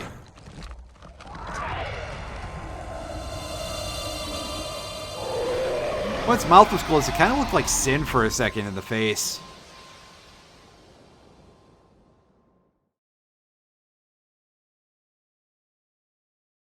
I feared it would come to this. I didn't want to have to fight with you if it could have been avoided. Bye, Surge. Bye. Later, fucker. Nobody cares.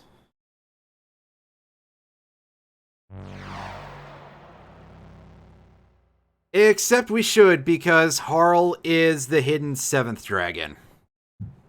And is now combined with the Dragon God. And now here we are in a back room trying to plan. Give me a fucking break. You mean to tell me we were being used all this time? Yeah. Damn! Ugh. What is done is done. Although we may not like it. In any case, we need to make our way into that floating tower. Yes, we cannot just twiddle our thumbs and do nothing. The only problem is... So we have to find a way up there, right? It's not like the great SS Invincible can make it up there either. I mean, Viper's tall enough that you can get Zoa standing on his shoulders and he can get up there and throw us down a rope ladder or something, right? There has to be a way. Yes, the world has infinite possibilities. There has to be something that will help us reach that tower. At least our objective is clear.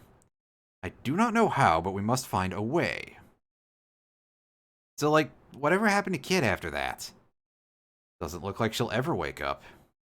Dude, she's resting at Radius's place. Well, at least she can rest quietly there. Plus, Radius will watch over her. Her spirit seems to be possessed by the past.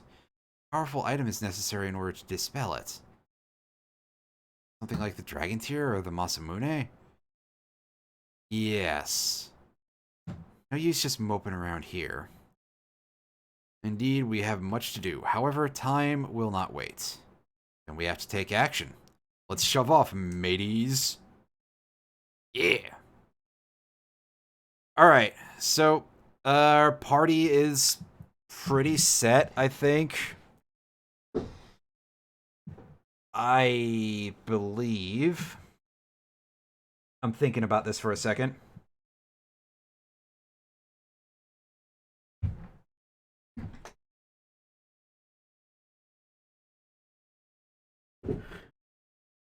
So, as I think this is what we're gonna do for the end game. We still have a whole dungeon, a final boss, and some other stuff to do. We're not done yet, by the way. It's still only 8 over here.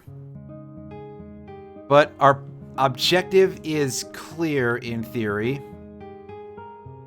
We can go to the hideout in the other world, I think, and we can go deal with Kid's memories, but if I can avoid that, I will try to.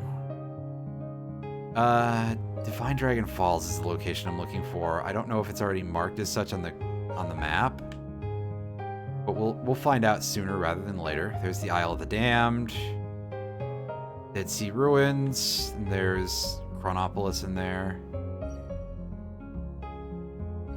Marbule Shore. Maybe Divine Dragon Falls here. Maybe it's is Divine Dragon Falls in the other world? It's very possible.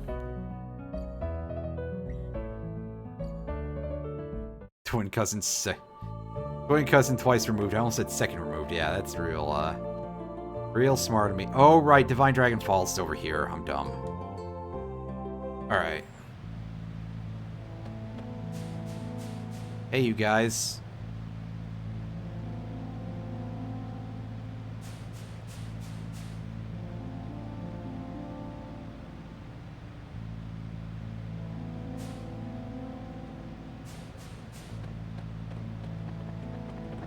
Alright, so we may have to go to the other world. I'll find out. Doesn't seem to be anything worthy of note inside of here. Is that so? That sounds like a statement to quite the contrary. We can go in deeper. Lore reveals that the Dragonites knew of a certain called power spots. They're said to have used the natural energy of the planet to generate elements. It appears that the altar at the back of this cave was made to house a dragon tier, but the strange thing is that there was only meant to be one dragon tier in this land, and yet the altar has 2 holding stands. Okay, so this is the place that we have to go, right? If this is an altar of the Divine Dragon Worshippers, then maybe Stina knows something about it. So we got to bring Stina in here for her to explain to us how to use items. Just like, what do I... Oh, they're not related to Dragonaires or Dratinians. Yeah, that's what I was thinking. Either that or bags of Dragonite from Earthbound. which are also similarly unrelated.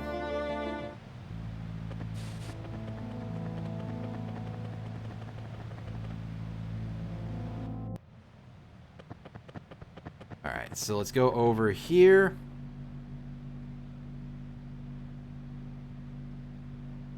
Rim of the Dragon. Divine Dragon Falls. This, and it seems functional. Handy. By utilizing its power, we may just be able to create the title drop here. By placing the 2 pieces of the dragon tier on these stands.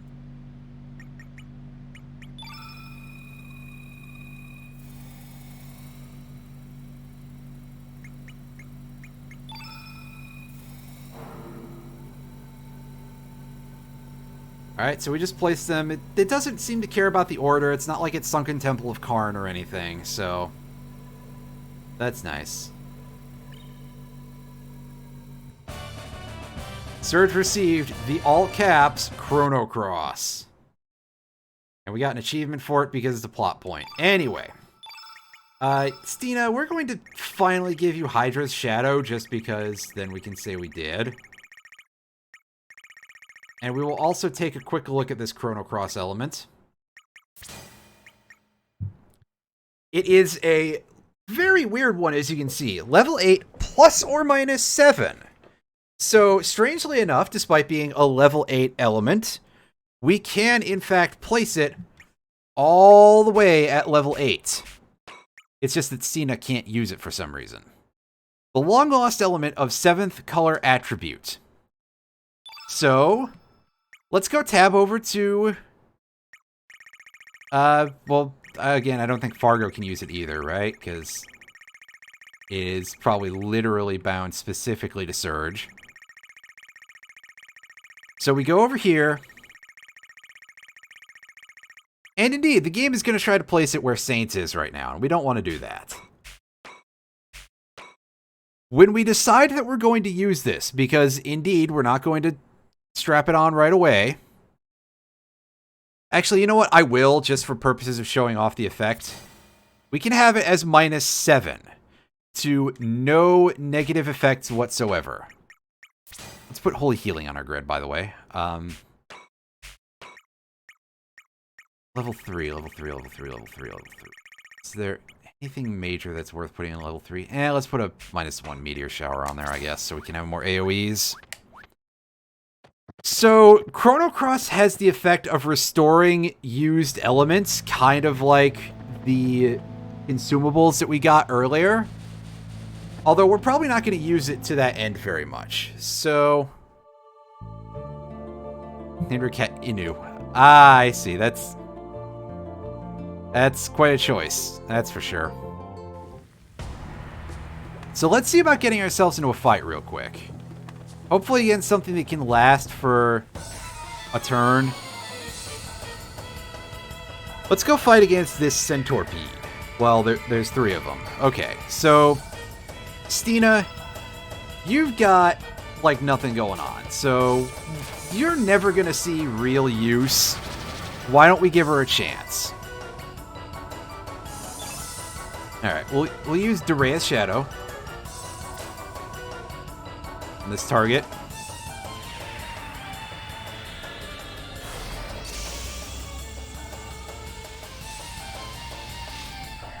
And you can see she uses Shadow Magic despite being a white innate. That'd be a little unusual usually. So you'll notice up at the top of the screen, right next to the field effect, we're starting to accrue these little gemstones. And I don't know if we're going to be able to stretch this battle out long enough to make the limit of this visible. But we can have up to 7, I think, visible on screen at any given time. We're going to see how this goes as the rest of this fight stretches out before us.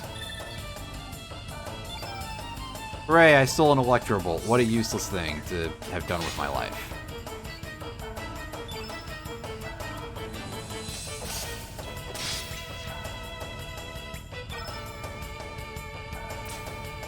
Graviton, this is probably going to do a lot of damage to everything on screen here.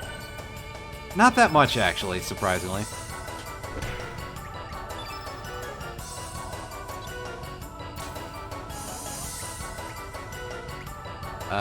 Fargo, cure yourself, buddy. There we go. Alright, so we're at 7 of these so far. We're going to see in a moment if the next thing bumps one of the orbs off. And we get to see Hydra's Shadow, too. I don't use Stina very often because I usually just have better characters by this point. And indeed, I'm not using her for serious things right now. Yeah, so it bumped the last one. Basically, these orbs just indicate what the last 7 element innates have been that have been used. This is important for being able to activate the Chrono Cross against the final boss in order to get the good ending. If there is a correct pattern of 6 in a row that are all correct on as the last 6, and you activate Chrono Cross, instead of doing its regular effect, it will instantly end the battle against the final boss and give you a different ending from the one that you get for just punching it out, where it is properly eliminated and everything goes nicely, instead of it dying and coming back because of plot reasons. I believe that this is the version of the world that we want to be in when we do this. Right, because we need to be in the world that has Terra Tower. So, yeah, so here's Terra Tower, and we can't access it because our boat doesn't fly. And unfortunately, no Biba Flute and Ancient Fruit are going to get us there. We're going to have to bring in Starkey. Starkey, who is wildly under-equipped, by the way. Starkey doesn't even have the shockwave gun. I took that off and I gave it to Norris.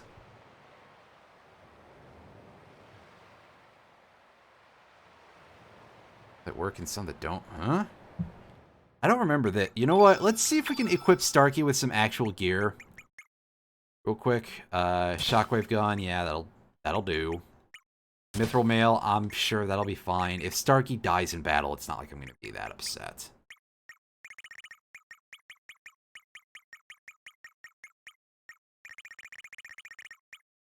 Any way I can sort these? Mithril Helmet. Star Fragment. The Star Fragment is not equipped right now, right?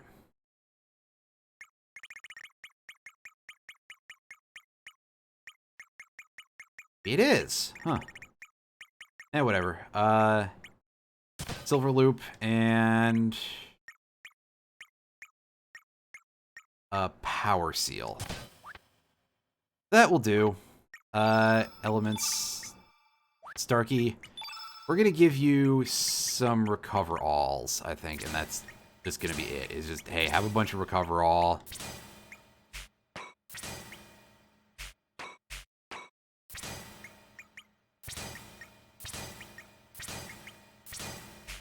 It wouldn't be a Chrono Cross stream without some element management, right? But yeah, you can also see Starkey doesn't have a very wide grid in a lot of places, so meh. Alright, so with that, we're actually... You know what, let's fill the rest out with... We still have a... Yeah, we still have 40 fucking meteor showers, so...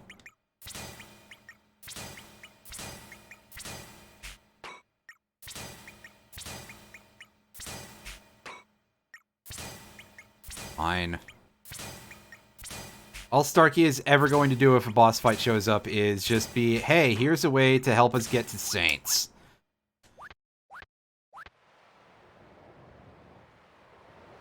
Alright, go in the hole. And here we've got the fish monsters that we've seen before. Oh, hey, there's a chest over here that we never got. Interesting. And it's a rainbow shell.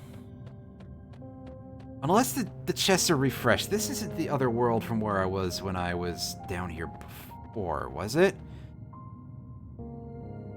Wait a sec. We were in Homeworld when I got Starkey, I think, so this actually is the other dimension.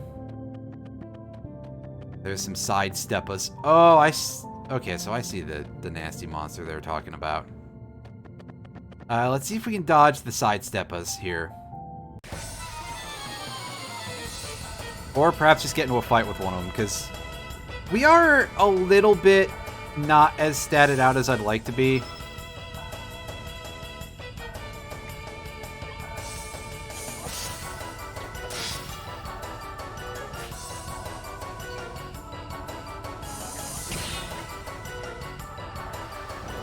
Oh boy, yeah.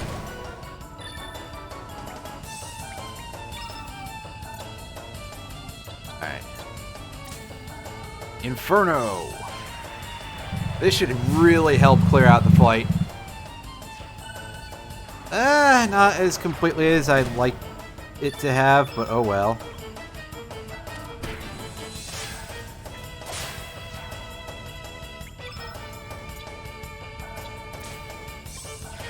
Here's some iceberg, because we don't get to see that enough.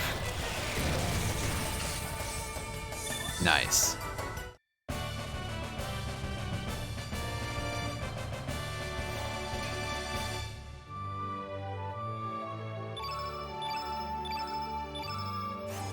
Yeah, Frog Prince Trap, that's unusual. As for your statement, I'm gonna be honest, I just kind of assumed that Digimon evolution trees are just kind of made up as they go along. And while technically there are rules, there's also no rules, you know? Ah, here come the sidestepper. Getting absolutely demolished. Sidestepper didn't get a single attack in. That feels good for us to let happen.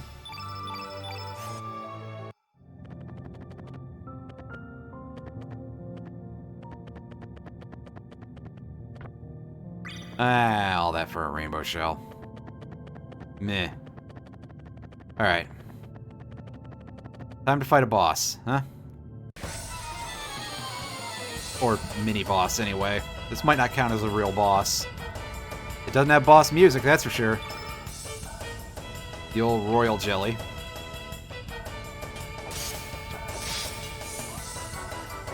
Yeah, so regular attacks are not going to do anything. We'll just use this as an opportunity to help build things up.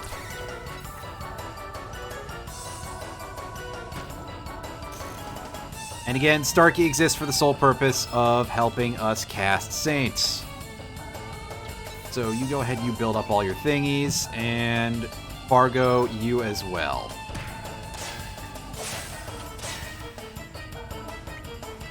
Alright, Starkey's stamina's back up. Meteor Shower. See how this does. I'm curious if this thing is literally weak only to fire or something. Or fire. Red, pardon me. That would be pretty weird and very annoying. Oh god, Surge isn't actually in a state to cast Saints right now. Oops. That's okay, Starkey's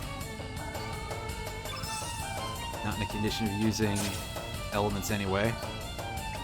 Alright, there we go. Cover all -2.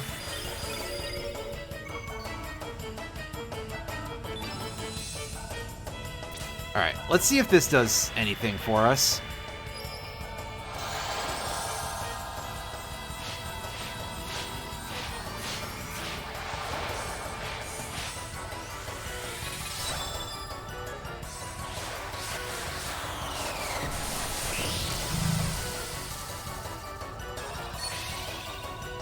And I mean, it heals everybody, but that doesn't matter because this thing has done like 0 damage this entire fight. It didn't take any damage from that. Is this literally weak only to red?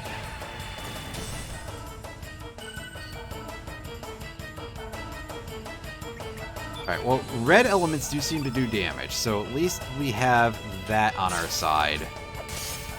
We're just going to have to charge everybody up to be able to do Inferno, I guess. Which Which means, Starkey, you're on doing absolutely fuck nothing duty. Can you do that for me? Attaboy.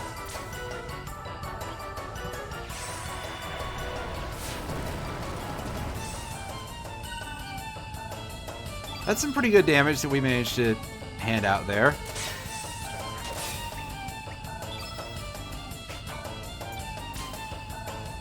I feel like this is sort of the game's way of telling me, hey, you should go save Kid, and no, I won't. I pointedly refuse. Oh, here comes some Numble. Meh.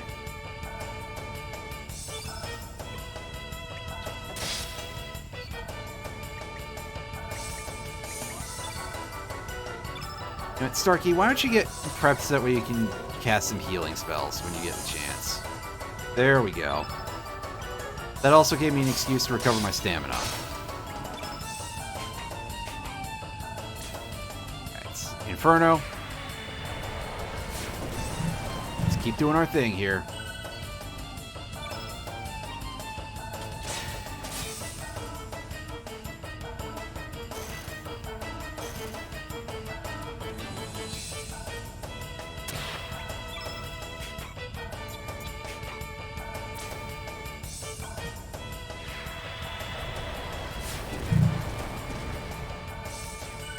And squish.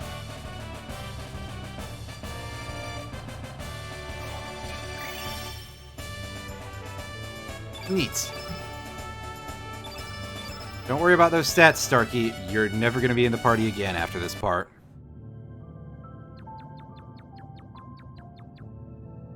Wow! Starkey's ship in this world not broken. Starkey, I'm happy.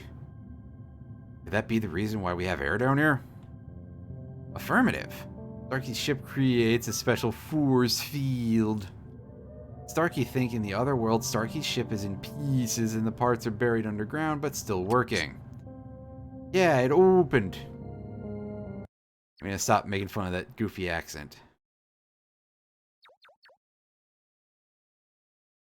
Navigation system's operational. Starkey's bed is nice and cozy. Terra Tower. Only big enough to fly Starkey. Bullshit! Like, it wouldn't be comfortable, but I guess it'd be like riding in the back of a semi when you move or something. I've played Pokemon games before.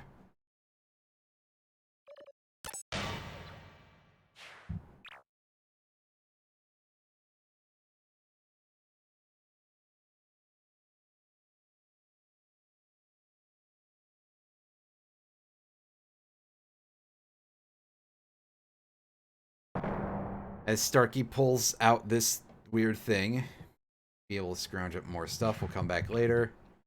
Well, that's okay, Starkey. You're not going to be in the party ever again after this. It's an anti-gravity device. If you attach this to your boat, it will fly to Terra Tower easily. All we need now is a facility to install it. I mean, I guess we could just use some duct tape, couldn't we? A dock inside of Chronopolis.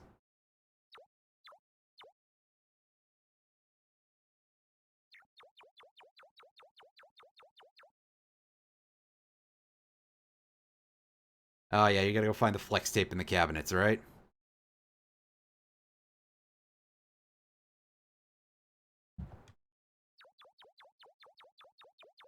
I just, oh yeah, out of this thing. I'm starting to wonder if Starkey secretly has like a Macho Man Randy Savage personality underneath the goofy accent and the goofy looks and the goofiness.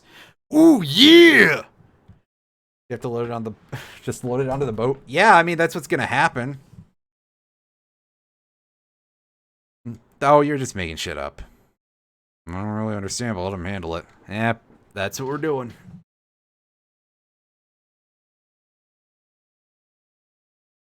All you did was load it on the boat. Bullshit!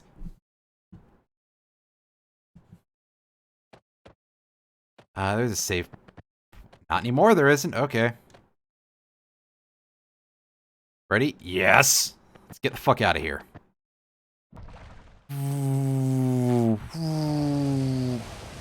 Oh, hey, cutscene.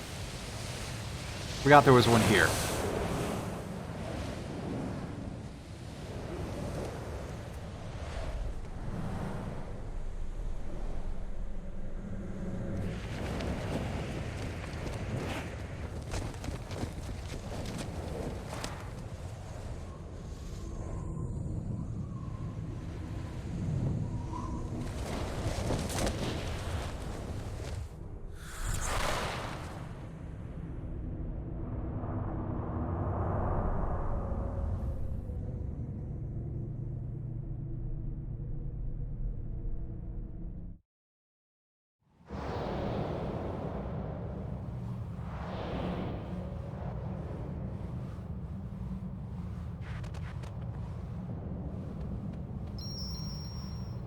Alright.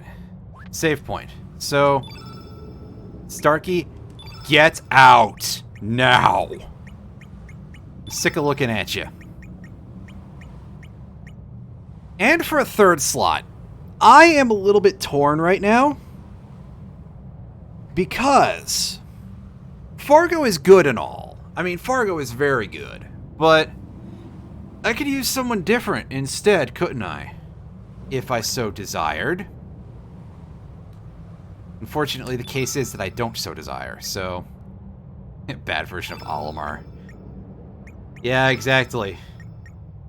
God, Olimar and Smash, if you're actually, like, good at any of that stuff, is so strong. So, I want to take a look at the Rainbow... Oh, no, that's Disassemble. Forge, weapons... Rainbow Sword. Can we get ourselves a Rainbow Sword for our buddy here? Spectral Sword, pardon me. Yeah, we could feasibly do that. I think we have enough of those things. We get a Spectral Glove also for... Oh, that requires one more leather. Where am I going to find another leather? I'm sure I can disassemble something for leather. Oh, okay, I've got a bunch of fucking mithril mail that I don't need.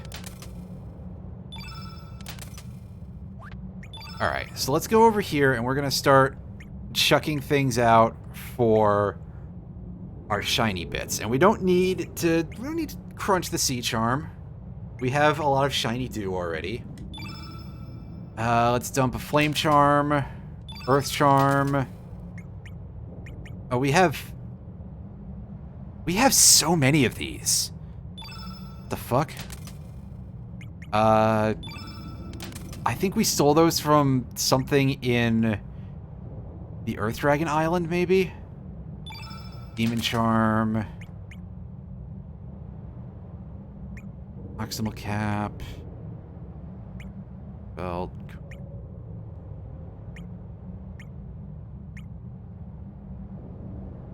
Forest Charm. Oh, this trashy tiara is just made of, like, everything, so... If we really are hard up for something, we can fix it that way. Forget Me Not Pot, Magic Seal, Sunglasses, let's not touch that. Runes on her. Stamina Ring, Elbow Pad, Copper Helmet. He still has a Copper Helmet equipped, that's funny.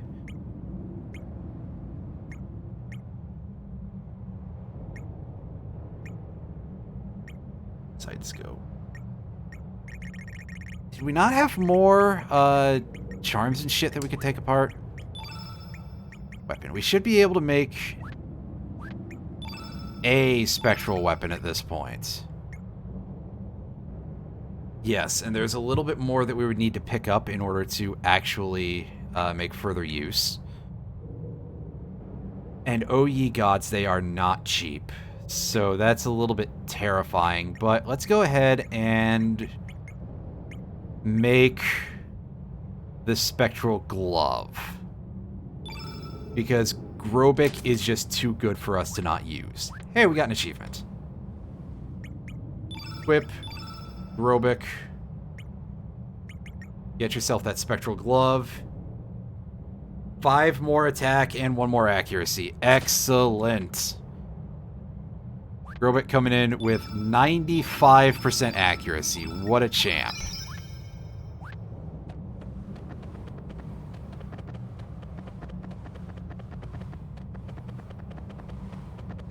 I'm just looking around to see if there's anything else for us to pick up.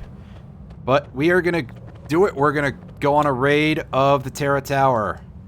We're going to try and wrap this game up tonight. Oh, hey, finally some music. The Ochre lands have dried up and withered. Is it your will to choose destruction? As this egg gives us the suck. And it's time to fight the Territor.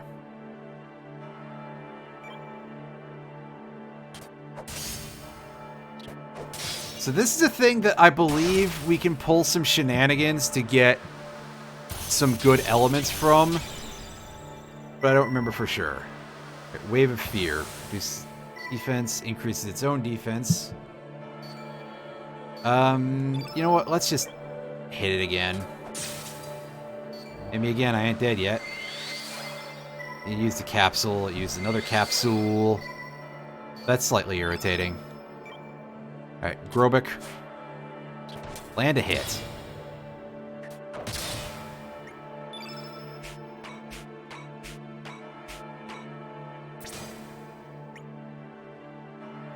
Alright, Fargo. Get your eagle eye on. Oh wow, it just pulled out 4 attacks. And hit pretty hard.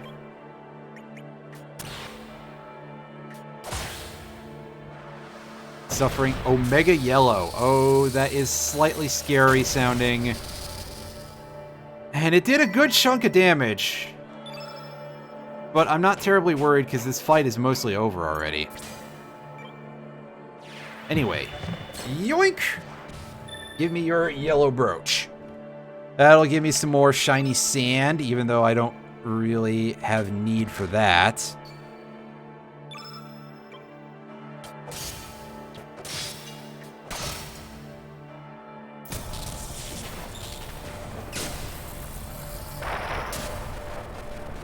Crunch!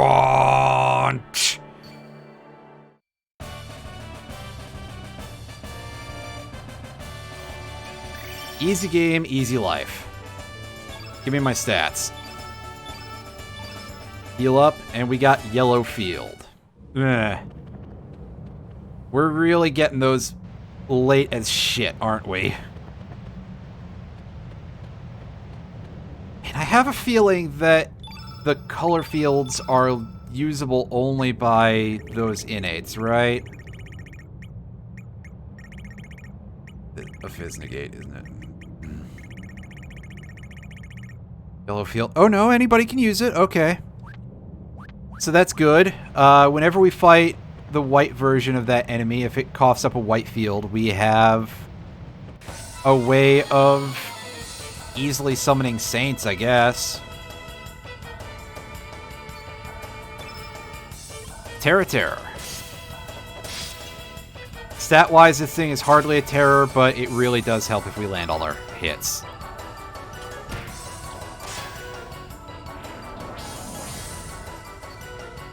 As it emits some balls.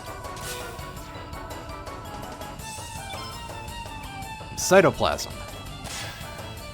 These things, I believe, are like random elements, pretty much. When they pop out. And they have varying elements of plasma beam that they can shoot at us. Did we ever get to see... Yeah, we haven't shown off Rocket Fist, so let's get a look at Rocket Fist. Boom! Nice.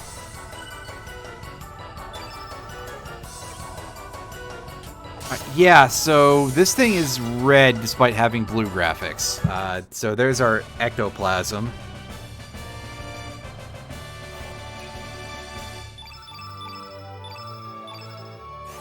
Hey, they all dropped nostrums. Nice.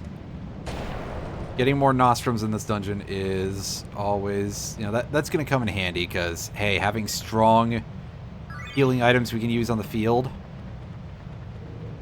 On the off chance that it becomes important, because admittedly we are geared very heavily towards physical things, and we have tons of recover all that we can use. So it may not be super important to use those, but hey, it's good to have them just in case things go south. Oh, and that one didn't want to emit upon us. Maybe killed it too hard or something. But hey, I'll take it. I'm not going to complain. Said I was complaining.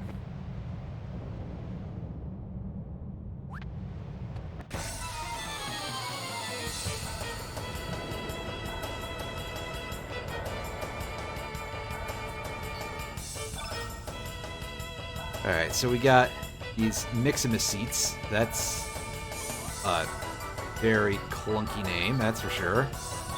You know what, Grobik, you go on the offense. Let's build up towards Hair Cutter.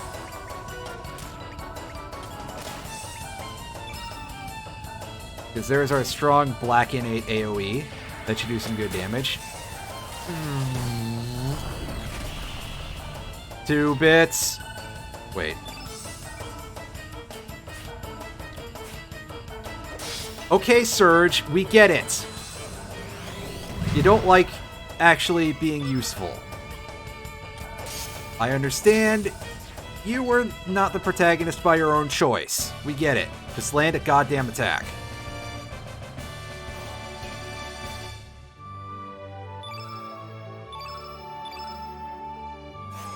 Ooh, an Angel Charm. So that is a free shiny salt or whatever it is for us.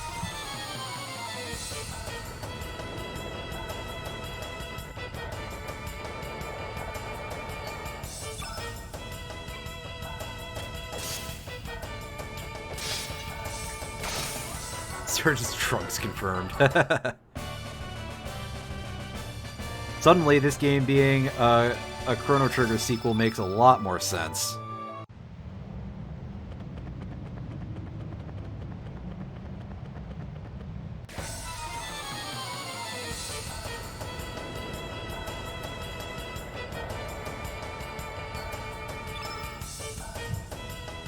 Oh, this one is starting with its orbs revealed to us already.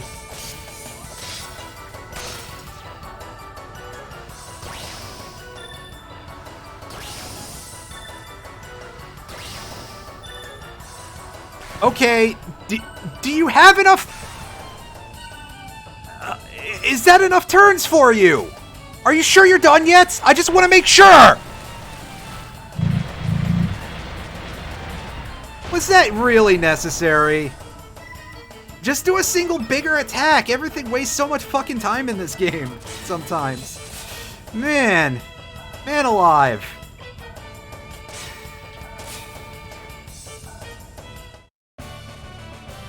At least Fargo is doing what he does best, still. Hey, there's our stats that aren't HP, so I think that means that further battles are not necessary for us.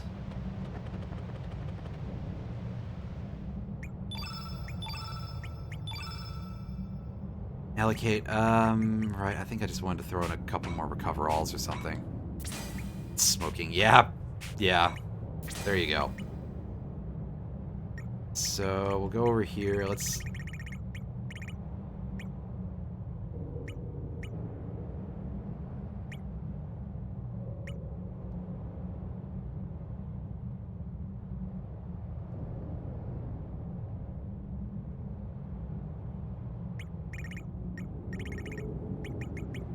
We're just gonna fill out the rest of this with meteor showers.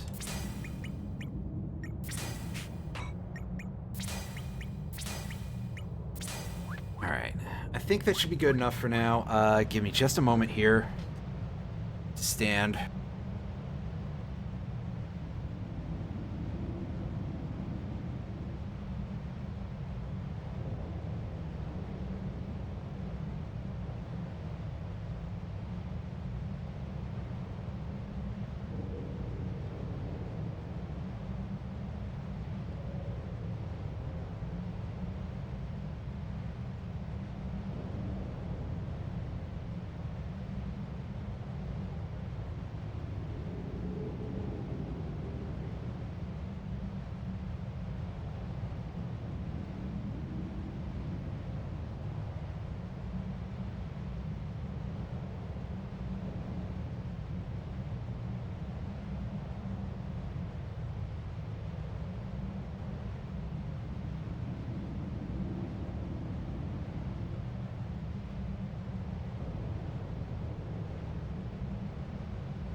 Alright. Let's just take this fight anyway. It was in our way. We start lagging intensely because that's just how this game do.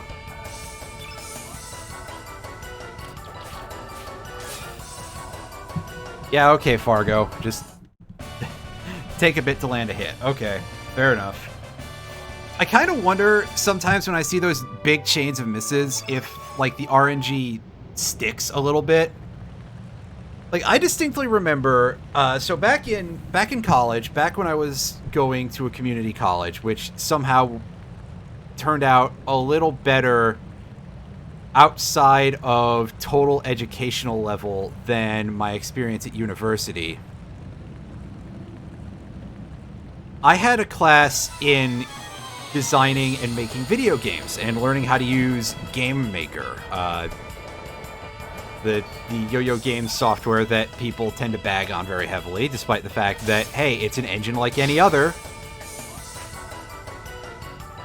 You know, this random guy hanging out behind a screen who still says PC Master Race in an unironic manner without understanding that the origins of it were intended to be making fun of people like him. You know, this dude coming over here and complaining about people using software to help them create a video game. That person doesn't know how to fucking make shit. But anyway, that's not the point of what I'm talking about here. Oh, nice strengthen. That's not going to matter in a second. So I had a class in using this, and for my final project, I made a short little bullet hell style shooter. And one thing that I noticed while I was doing this is that the RNG sort of tended to get stuck, if you will, at times. Like, it would just... Once you started doing something, it would keep giving you the same results. So in my case, it would be like it was dropping a power-up, because it was a scrolling shooter. So you get a bit of that going on, and it would just be like, hey, here's 10 enemies in a row. Oh, for some reason, all of them are going to drop power-ups for you. And I kind of, whenever I see RNG giving the same result over and over in a chain like that, I just tend to think about having that matter and wondering what exactly these games are made in. You know, just as a matter of curiosity, because ultimately, to be fair, anything that this is doing would be strange.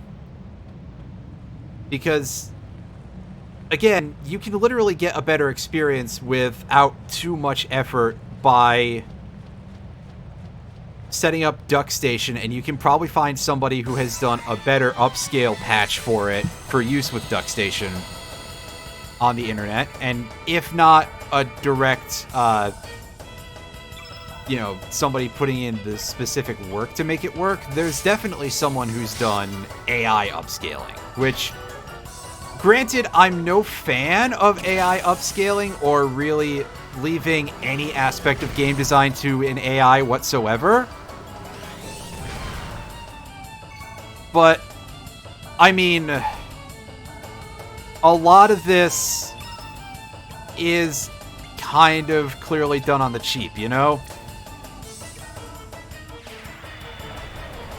Like, I would assume that what happened with this, and no disrespect in this case, is that somebody literally did just grab their disc copy off their shelf, or their kid's shelf, as the case may be, and brought it up to the office, and they ran Daemon Tools or something like that, and just copied the disc, and that's how they got stuff.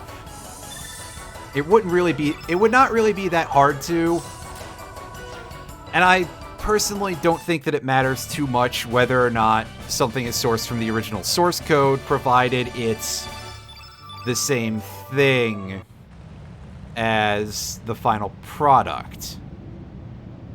You know, same-ish within reason, because obviously it's not going to be literally identical, thanks to aforementioned upscale and the fact that it's running on PC and all that.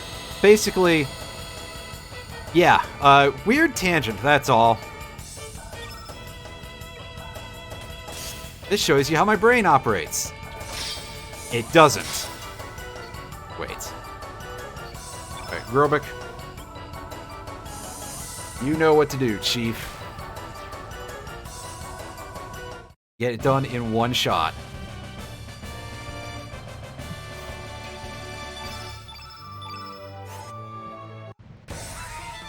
Also, Grobik's got kind of an interesting belt layout going on, now that I've really given it a chance to get a good look.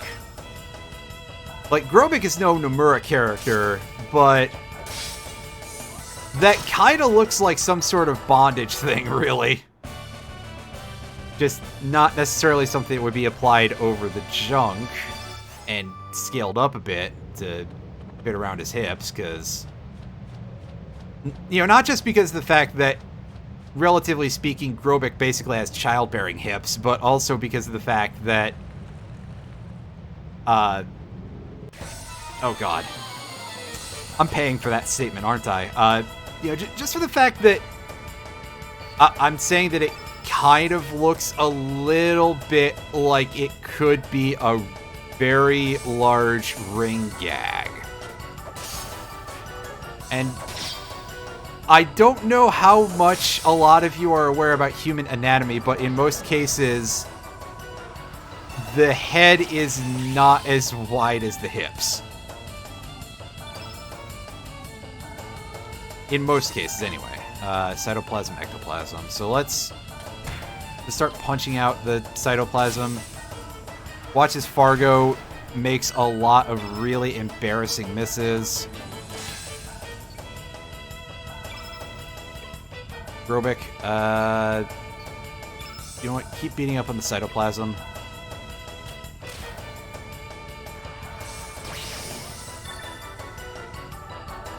Because if we don't... Oh boy, I was gonna say, we're not even gonna get to do what I was thinking of doing. Grobik! You fucker. Well, whatever. Just... keep tearing it up here.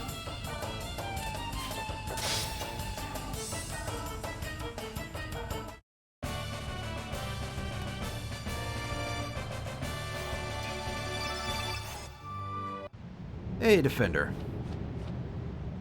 I forget how strong of an effective defender. Defense, evade, percent, and magic defense. So that's...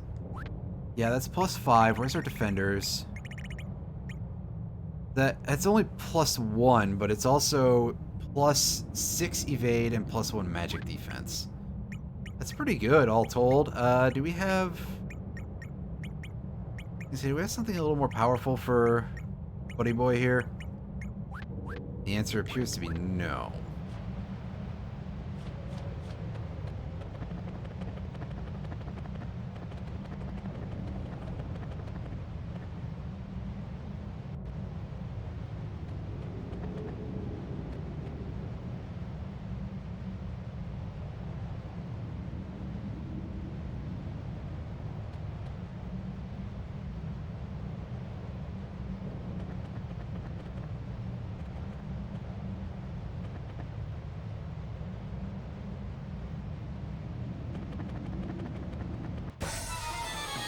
I don't think it's necessary to get into these fights, because these things aren't going to drop anything very useful, right? They might drop Angel Charms at best, which, I mean, that's... shiny salt, but that's about it. I don't really need a lot of those from this point on.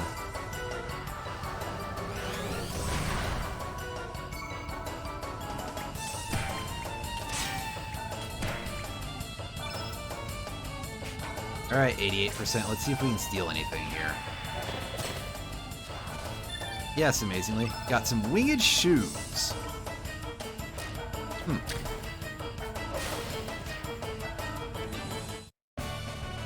Grobik bringing in the good damage as usual. Yeah. Yeah, Angel Charms are what they drop, which, like I said, more free shiny salt, but that's about it. What are these winged shoes? Probably just more evasion boost. Yeah, there we go. Improves evasion. How does it measure up to the Kung Fu shoes? That's a whole 6% more. That's not bad, assuming that evasion works properly, so that's an alright accessory to pick up, I guess. Ah! Fuck. The team's too heavy to do that, I guess. Well. Surge. Finally made it this far, Surge. I was still human. I was locked up here. Ever since. This tower is an ancient fortress belonging to reptites. A symbol of revenge brought against mankind by the dragons. The feat of fate, the seal has been broken and this tower has resurfaced. As the dragons, we humans are the foes. A brain that is three times its original size in the span of 3 million years. We humans have evolved at an enormous rate because of our contact with Lavos' flame. In a sense, mankind is the demons. We humans are extraneous to this planet. Now, how will you fight, Surge? This really does make you feel bad, sort of, for trying to push to survive. Or at least it tries to. Again, I think that the attempt at any sort of messaging in this game kind of falls on its butt. But I'm sure there's some people out there who disagree with me. But as I said before, the guy who wrote it really did not pay a lot of attention to that sort of thing, so meh. Defender Plus, that should hopefully actually give me a little bit of what I want here. Yeah, a little bit more of everything. An extra 3 defense, an extra 1 magic defense is a little bit small, but an extra 6 evasion on top of everything. I will not complain about that. Down this way. There's the chest. Found the Pack of Lies. Funny. That is the spectral weapon for Snef, whom we are not going to use. The function of these cards is unbelievable. Unbelievably useless, maybe! Because Snef is not good.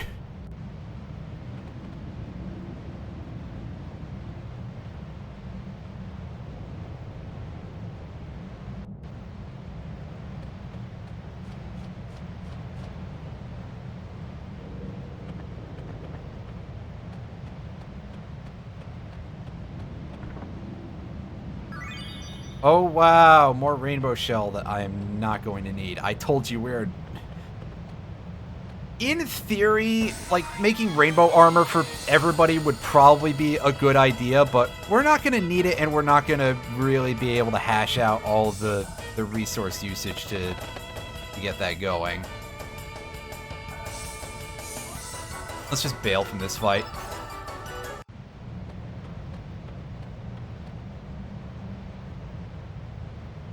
No, not Christian Bale, just regular Bale.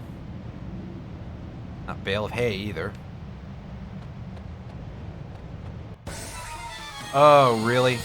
You gonna do this to me? Alright, this is better, because we're facing down just the one Terra Terror by itself.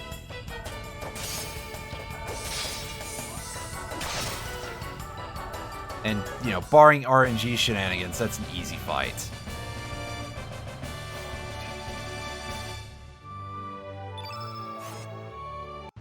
Plus, hey, free Nostrum. Can't complain too much about how that went down.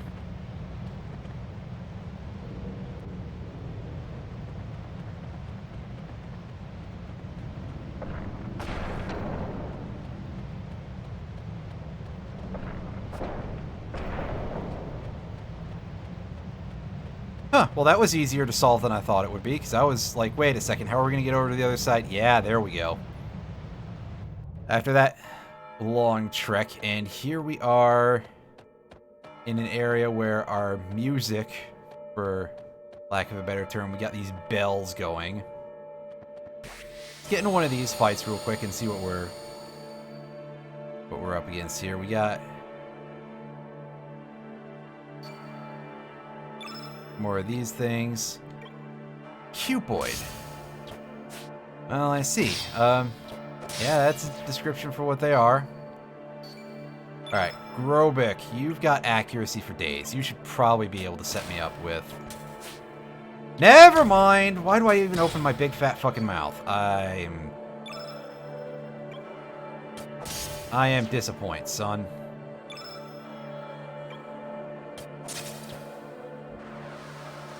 Slash all. Well, that didn't exactly live up to what the name would sound like it would do, right? What a game, huh? Alright. Flying arrow. This should do some good damage to this thing.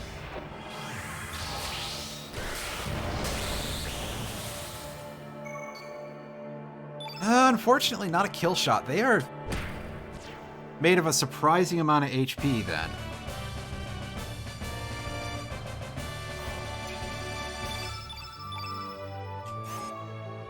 Another Angel Charm, 2 Panaceas. That... I won't complain about the Panaceas. Those, I guess those are gotten from the Cupoids. Found a Heal Plus. We haven't really gotten a Cure Plus or a Heal Plus or anything like that, so that is a nice thing to pick up. Oh no, we got Cure Plus. I guess it's Heal Plus we haven't really at any point. Okay, so it's only if... I guess maybe it's the effect of... Okay, Cure All is a heal everybody for blue innates only. I didn't even notice that. Alright, we can get rid of Ice Lance then, and we can have a nice, easy-to-use blue AoE heal.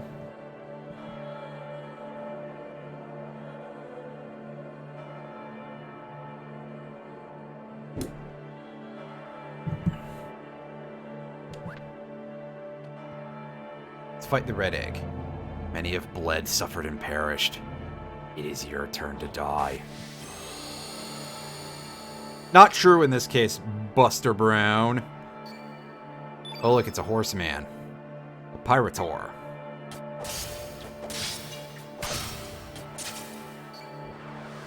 Sadness Wave. That's going to debuff everybody's attack. That's okay.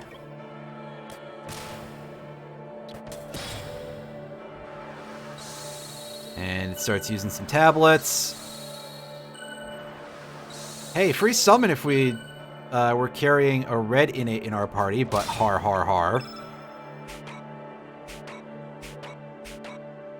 I forgot to do anything with some of the very few good ones that we have.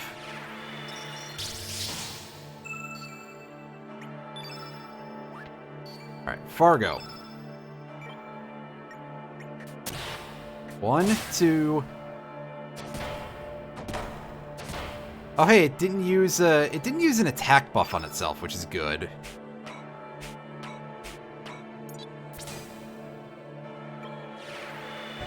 Village, give me your items. Red brooch. I think we really wanted one of those anyway, so that's pretty nice. Oh boy, are you sure that we didn't get hit by an accuracy debuff as opposed to a... Oh, mama. That's a lot of damage. That's some big, big hurts. Alright. Surge. You know what you gotta do. Drop that full revival real quick. Fargo.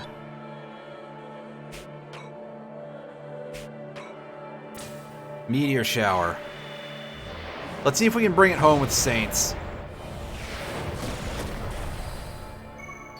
The answer to that is probably going to be no, but we're going to try anyway. Especially because we're going to be sitting on waiting for Surge to get his stamina back. Yeah, and here comes the fireballs. And the fire pillar. And nothing bigger, surprisingly. Yeah, we wouldn't have been able to actually do that anyway. Well, That was very silly what I was doing. I should have just tried to go for the kill. Stats. Give me some healing, and we'll take a red field. Resident Evil. That's a game... I don't know if I've ever really played any Resident Evil games in any serious capacity.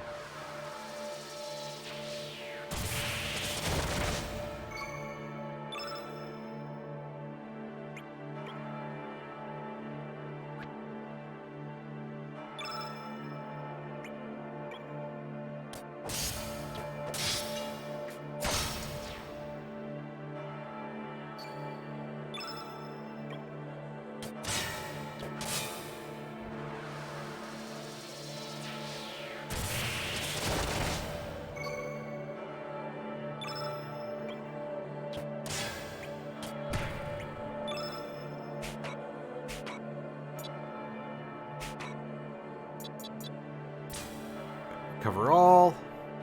I could probably just let the other one attempt to do slash all, which will probably be a thing that happens in a moment. But, again, I really feel like pulling out the summon element. Why not? May as well. We don't get to do much with it we don't get to do much with these very often, so...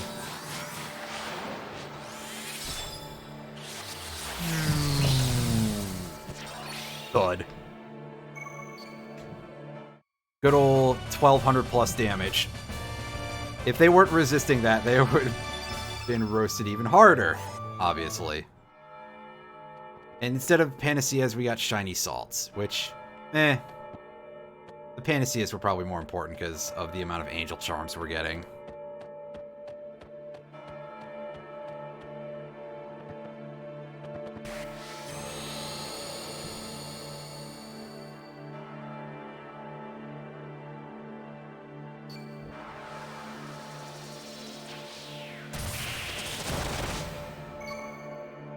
Oh, hey, I think that one actually hit multiple people.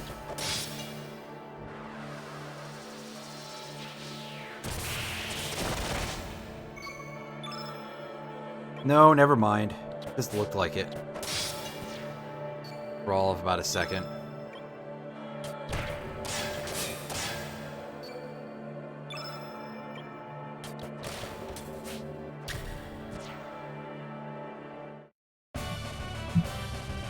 All right. Very good. Very good.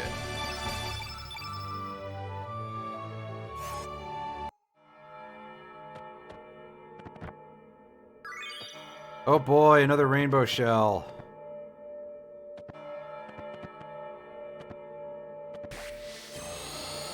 I'm vaguely curious if these are like in place of certain things.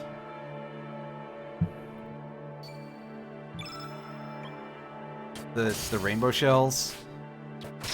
If they're supposed to stand in for characters' weapons or something, or if they're just... Or if it's just, hey, have a ton of them because why not? Oh no, the slash all attack does do 1 damage to everybody else. And a bunch of damage to a main target. That's really weird.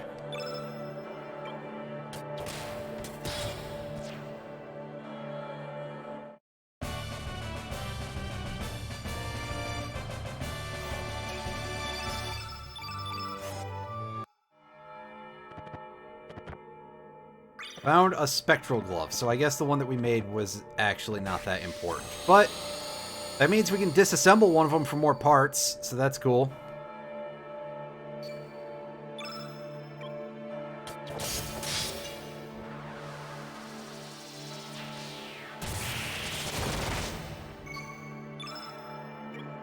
Or is it just that Surge is really vulnerable to these dudes' white element attack? That'd be really weird. With everybody else taking 1 damage, except for Surge for some reason. What the fuck? Right? That would not make sense. Alright. Panacea is collected. Let us go back down these and figure out where the hell we're supposed to go to get out of here. Because clearly this has to be the right room, because there was nowhere else to go. Is this a door? Is it a thing that we're having a little bit of difficulty dealing with that could have a magic pixel? Yes. But apparently a door it is not.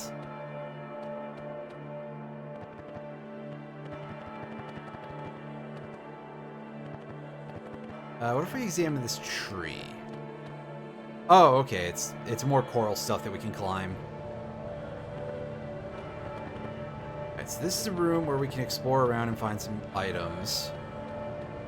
Sort of a maze. Here's one. Oh, good! I want my money back. I didn't pay any money. I want it back anyway. Dang it. Dang it, Bobby. And here's a Terror and some balls. I don't want to deal with that. That's an annoying enemy. If it has the balls, anyway. Found Holy Healing. Yes, yes, yes, yes. That is great. Unfortunately, we already have one, so... I mean, I guess if I really had wanted somebody other than Fargo in the party against Fate, I could have done it. And yet, I did not. Could this be? Viper Manor? What's going on?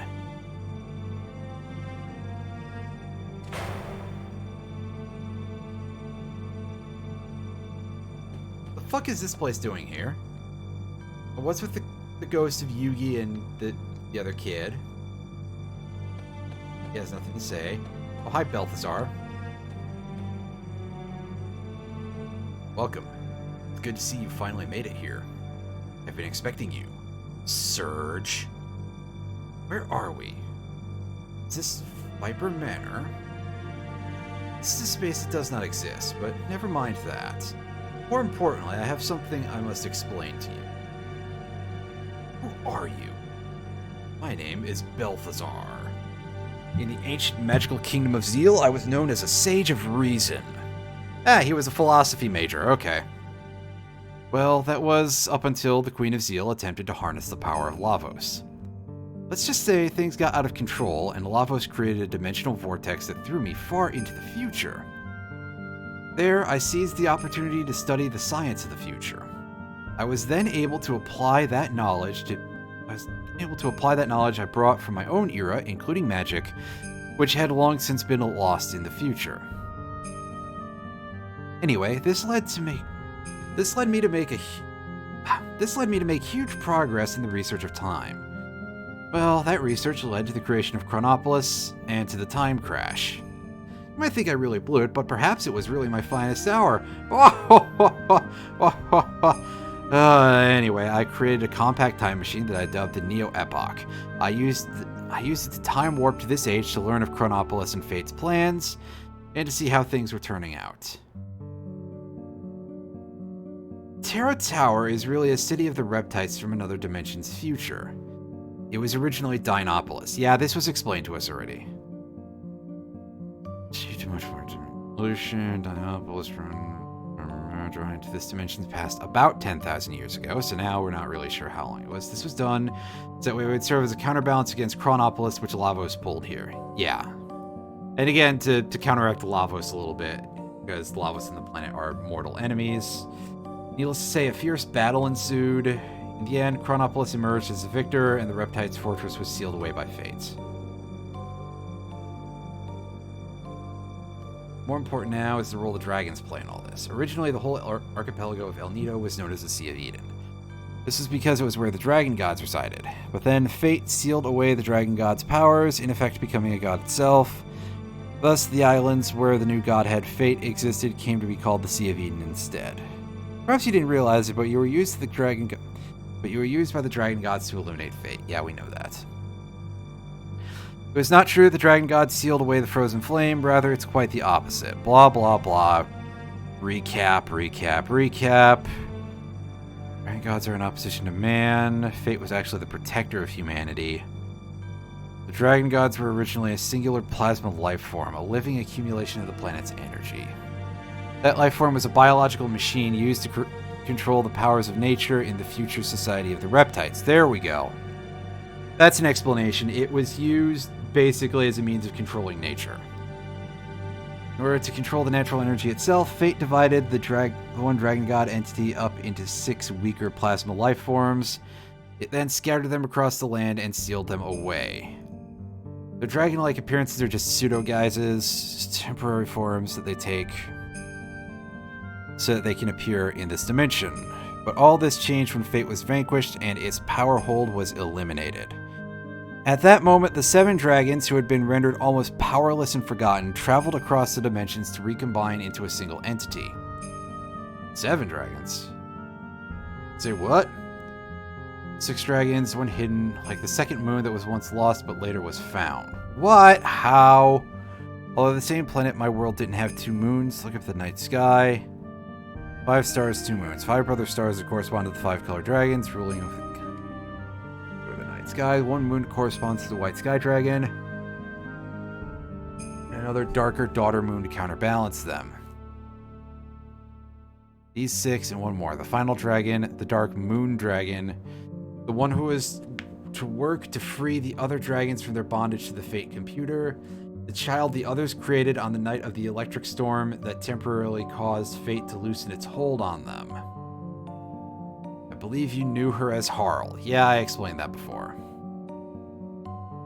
The dragon gods were the essence of nature on this planet. Perhaps we can consider what's happening as our planet's vengeance on us, to finally sweep away the unwanted humans from the face of this blue planet. First it was Fate, now it's the planet, or vice versa, but either way you look at it, now is the time to set things right. The future of mankind, the destiny of this planet, everything depends on the next battle you will fight. But unfortunately, the time for us to part has come. Hey mister, is that the Chrono Cross you guys have there? The Chrono Cross, the melody and harmony. It has the power to cross space and time and unify people's thoughts and feelings. It has the power to transfer memories. By using it as an element, it has the power to draw on the sounds of the 6 colored elements to produce a healing harmony. It has the power to combine the sounds of the world into one melody. I'm sure we'll meet again soon, in one time period or another. Be careful now, and good luck. Don't say good luck, dude, come on. At least pretend to have some belief in us.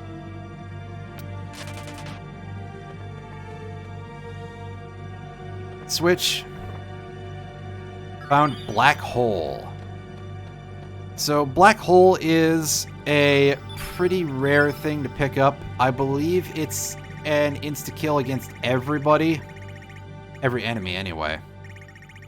Which makes it a bit underwhelming in that regard. But it could potentially be pretty strong. I'm going to allocate it to Grobik, and if we get a chance, if we get like a regular fight before we face against the Dragon God, we're going to bust it out and we're going to see if it's any good.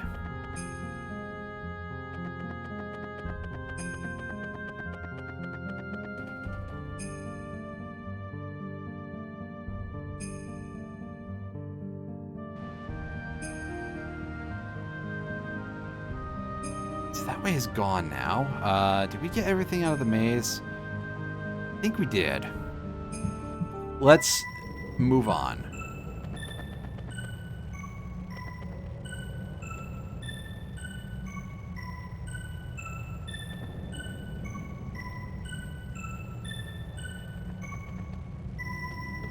Oh, I had fast forward on. Whoops.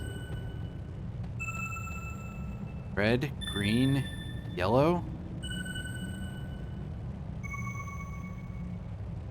These are not really lighting up the way I thought they would. So, if you listen to these chimes and you register them internally with the sounds of what elements produce them, you can learn the pattern to cast Chrono Cross from this room.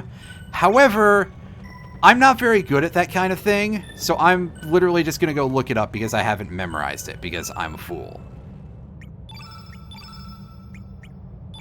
And we're going to try to do some shenanigans to make that work a little better, but who knows how well it's actually going to turn out. Let's put our Ultranova on 6. Yeah, that's fine. Ultra Nova is just a really high damage white element move.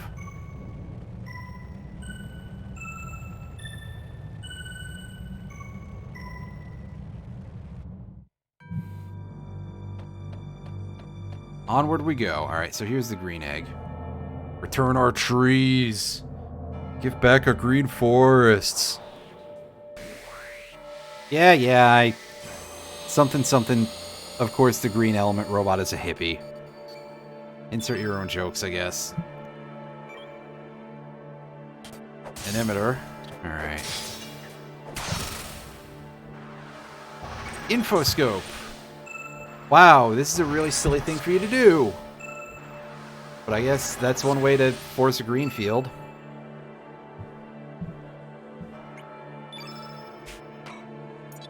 Alright, so we're going to Eagle Eye, Fargo. And I know that we're probably setting ourselves up for getting blowed up if we let this thing have a chance. Oh, geez, that's a big fucking heal. But we're about to weaken things significantly here by using Pillage, steal a green brooch, and start kicking this thing's butt some more. Here comes a Bushwhacker. And a Bush Basher. And an Arrow Saucer. And an Arrow Blaster. And that is a long, long turn.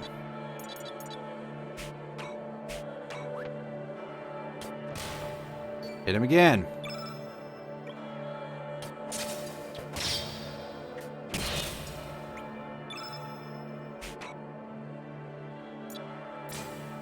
Drop a flying arrow.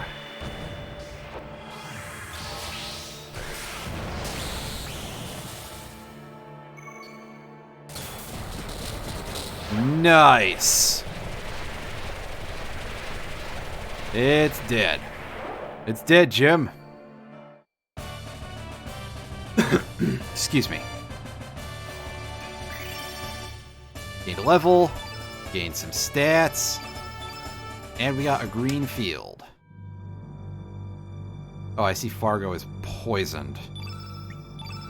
Slightly irritating. Especially if I hit use instead of allocate. Alright. And so we use the teleporter, and up we go. Surge. Up there. That must be the summit. Look, those two beams coming from either side. Robic wonder if they act as a seal.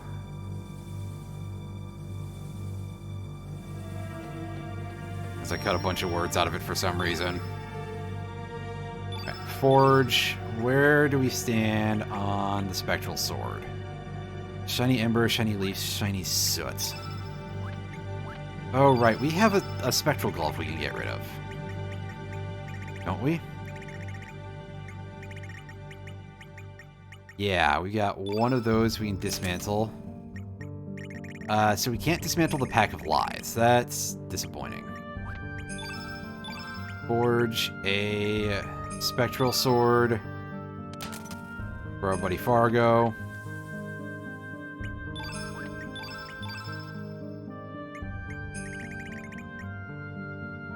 And hey, look at that. Finally gaining a little bit more accuracy. Save.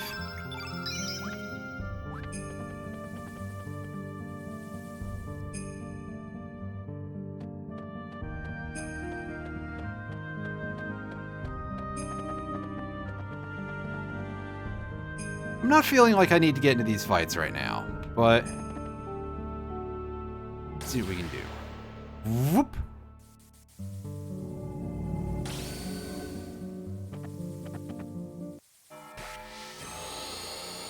Alright, so this will be the black element mecha, I suppose?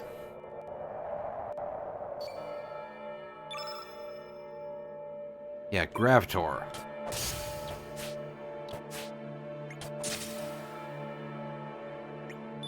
That was a pathetic turn, Surge. Should be horsewhipped for that shit. Anyway.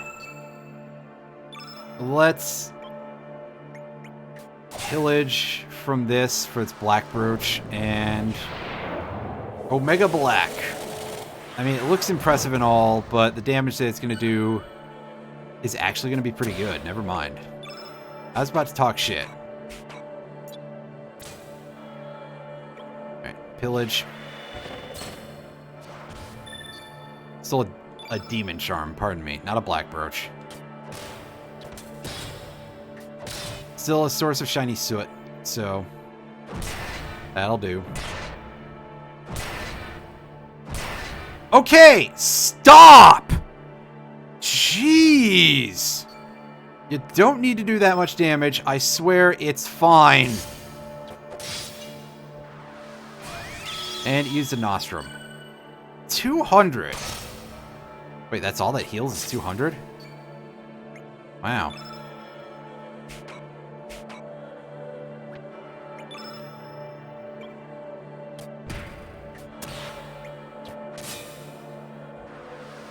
Hellbound. That I don't even think is going to work. You've definitely seen that image. Never mind. Okay, Fargo. Good job on being a chump, I guess.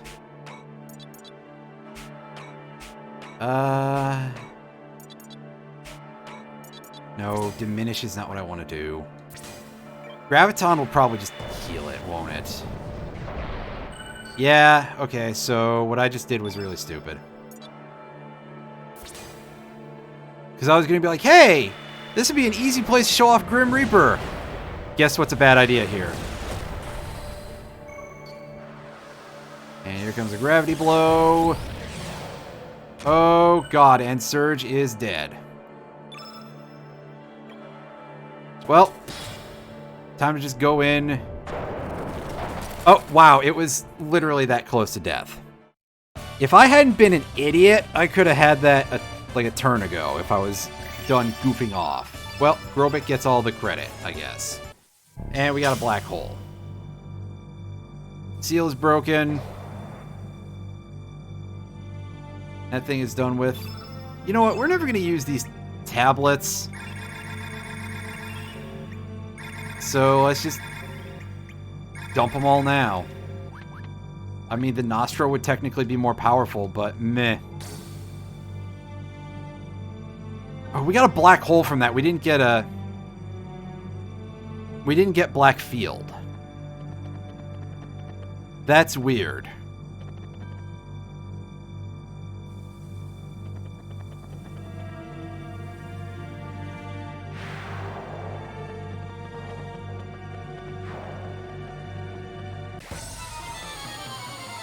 Oh, hey, this wind mechanic is almost interesting.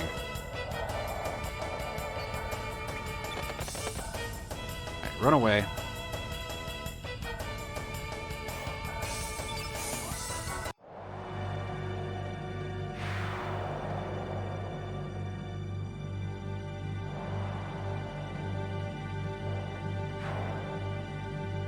So this will be where the yellow bot is, I think. Wait, no, we fought the yellow earlier. This will be... It's the white one. Why is there no red? Oh, no, red... Oh, God, what am I thinking? Blue! There we go. Where's our blue? Is it going to be inside? Probably. Alright, the Lux Door. Let's see what this thing has in store for us.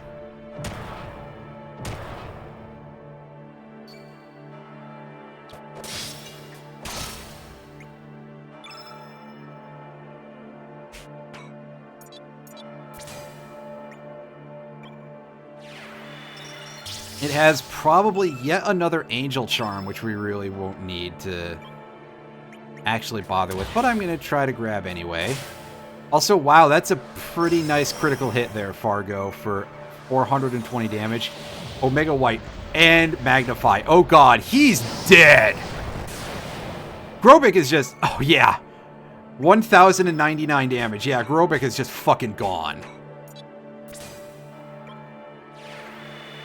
Okay, game. That was funny, I guess. Oh, hey, White Brooch instead of a... the charm. Neat. Alright, Grobik, pick your stupid ass up. There we go. Now, if this boss wants to never do anything like that again, that would be really cool.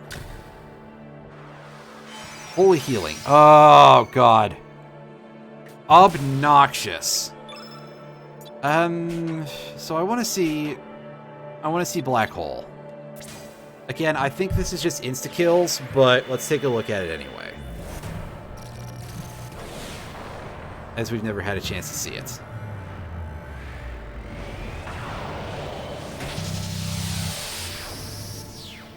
Oh, it does damage. Alright. And you gotta admit, that looks cool, so... Points there. Defend. Defend. And here comes a meteor shower. This is probably gonna do some damage.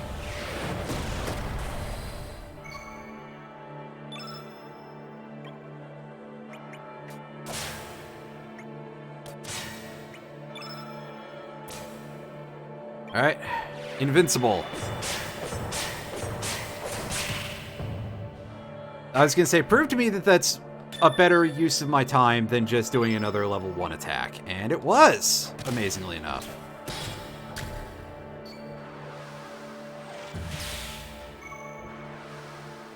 And here comes a bunch of photon rays. Setting up a white field, which I don't want to use that summon right now. That would be a really stupid idea because it would just heal from that. And it's dead.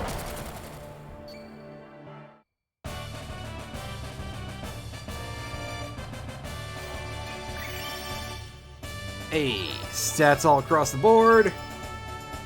Let's heal up and get ourselves another Ultra Nova. Now that'll give Surge another big, big nuke. And that should open the way.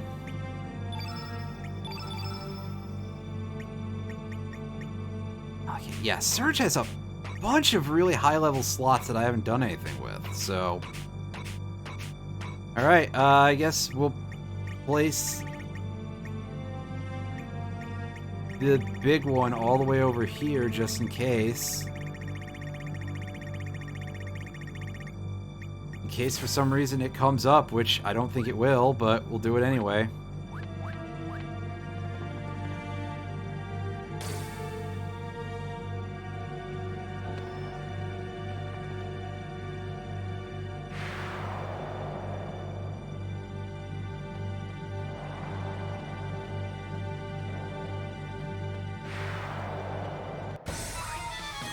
Ah yes, good. These little gremlins decided to join the fight.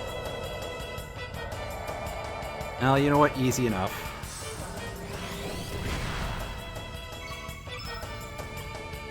Ah, nice failure to do anything useful.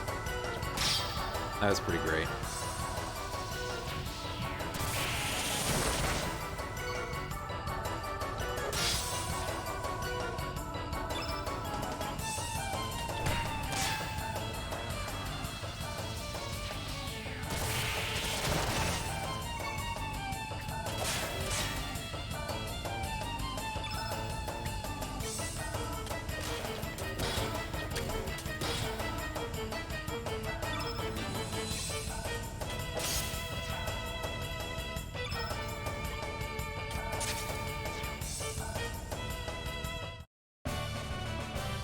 Alright. Can we get back to the save point?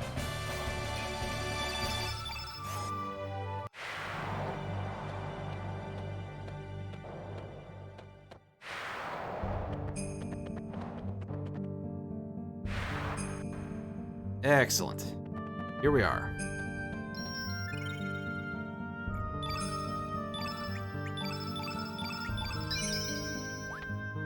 Alright. Into the middle of things. Yeah, here's our big blue egg. This is what you... This is the thing you collect in Banjo-Kazooie to recover all of Kazooie's ammunitions. Disrespecting the origins of life, Mother C suffers, you must pay the price. As they make us fight the blue element thing last for some reason. Which is a very weird decision. The Aquator.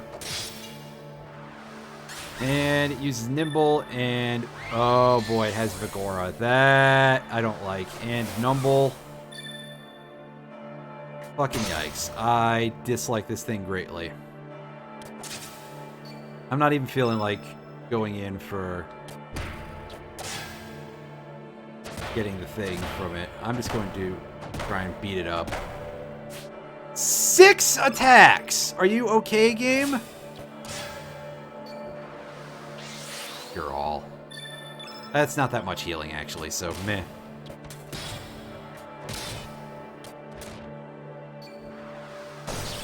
Omega Blue, that might hurt.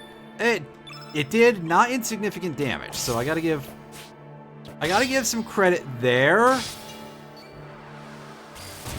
But otherwise, I'm not terribly impressed. Oh god, stop, please! With all these fucking AoEs.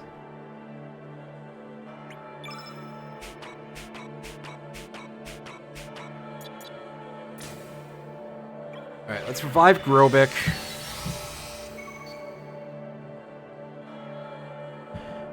Oh god, is everyone frozen or they just have the flu? Then again, Fargo is able to revive, so I don't think they're frozen.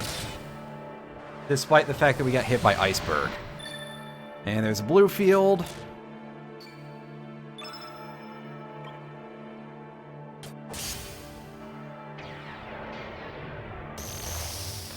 So that was not so bad, but of course, we played that in a really stupid manner, and we still got away with it, which is just a testament to how strong we are right now. The Master Mune is probably pulling a lot of the weight for the team, honestly. And there's some heals for everybody, and we got a blue field. Yellow, red, blue, green, black, white. There's a teleporter overlay there. Let's go ahead and give the blue field to this dude. I mean, these magma bombs are not actually doing much for us, so we'll do that, and that'll let us have Fargo do a Frog Prince every once in a while. Do you have... Okay, good. He finally has a level 8 slot.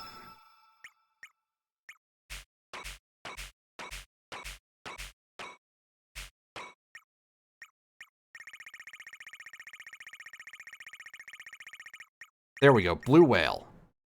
That's the one we want. Now we should also remove the flu from everybody. Finally getting a chance to actually put those medicine elements to use, huh? Oh, okay. The teleporter is up. I thought it would come down on us for some reason. I don't know why I thought that, but for some reason it made sense in my head. Well, I guess this really is Viper Manor, because this... no, Fort Dragonia, pardon me. Never mind. I'm dumb. I done forgot.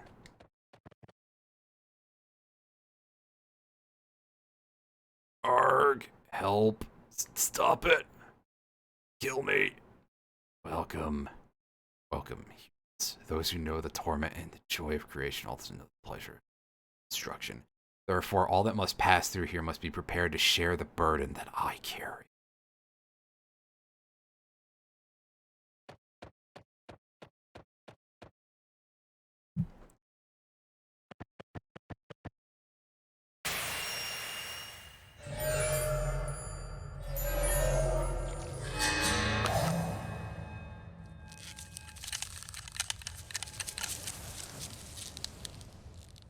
Well, that's really creepy looking. That's totally not a Tool album cover or anything. So this is the true Frozen Flame. Oh god. My head. Everyone okay? Oh, that thing is freaky looking. In order to survive, all living things in this world fight desperately and devour those they defeat. Must one kill other living things in order to survive? Must one destroy another world in order to allow one's own world to continue? The wounded in turn wound and torment those weaker than themselves. There are only the killers and the killed, the sinners who are judged, and the victims that do the judging. What meaning is there to such a world? I shall cleanse this blue planet of you filthy humans once and for all. So I guess when animals eat meat, it's perfectly acceptable, right? But when humans do it... Never mind the fact that, you know, plants are alive too. And basically, yeah, this is absolutely fake deep. But here we are. This is a boss fight with really awesome music. This thing is called the Time Devourer. That is technically not accurate, although it is accurate to the translation.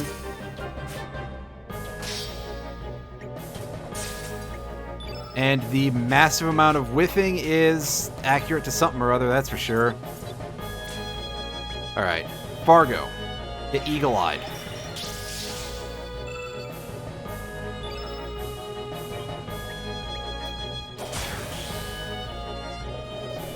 Some good damage. Unfortunately, this thing is not pleased with me.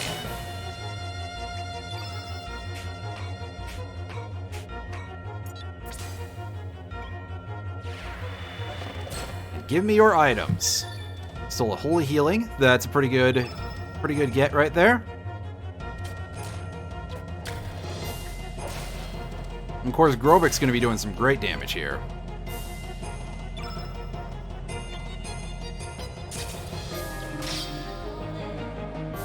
This thing is white element for the time being.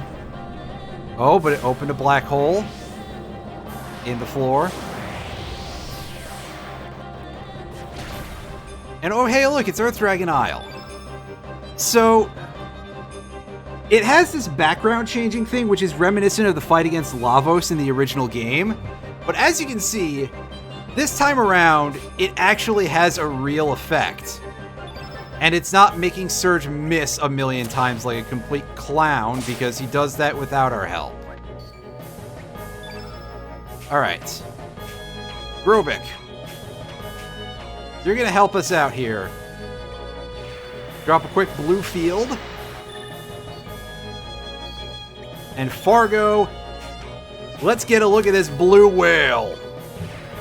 Let's give this dragon a good whaling. Turn off the fast forward for this. I legitimately don't think I've ever used this, by the way. 939 damage. Nothing to sneeze at.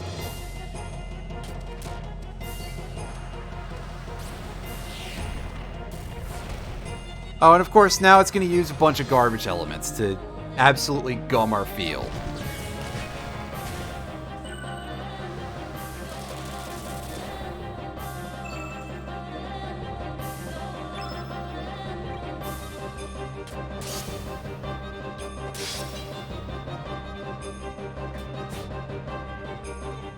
Good fucking work, Surge. You are an embarrassment. Just in general.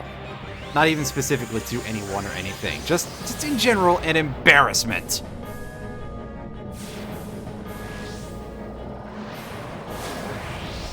Alright, and the Dragon God has given us the suck.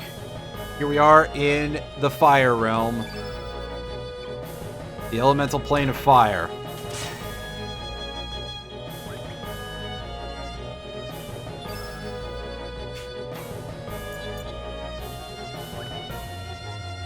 Just defend for a second. Fargo. Excuse me, I just wanted the one extra thing. So we can do a recover all. Maybe stop by the City of Brass. That would be, that's a reference. I had to take a moment here because I actually don't know D&D stuff that well. And you said City of Brass, and I thought the magic reference, which I guess could also be carried over to and from D&D, because now those are the same universe.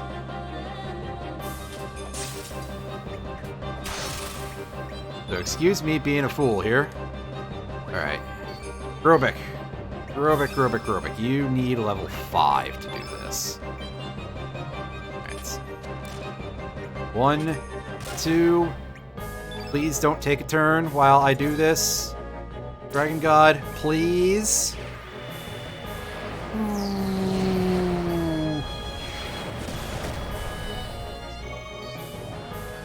No!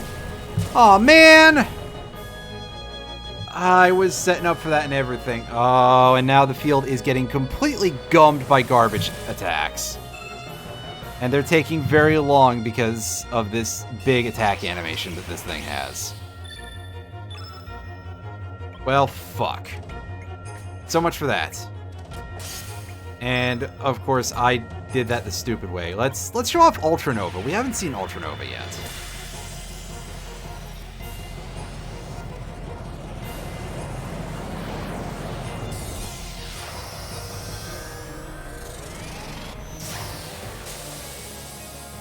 Oh, that's nice. I like it.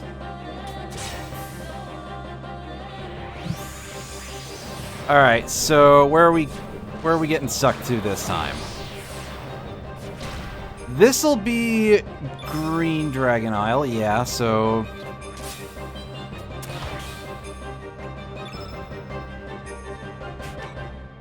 it is green element now. We don't really have a lot of access to yellow attacks right now. Alright, Grobik. I just need you to land one hit. There we go, and now we can Eagle Eye Surge, and we can just have fun for the rest of this turn, basically.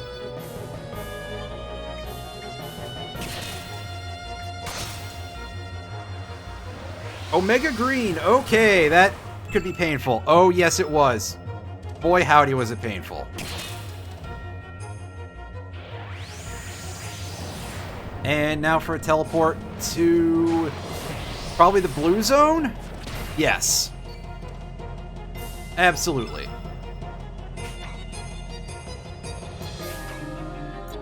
Let's throw down Holy Healing.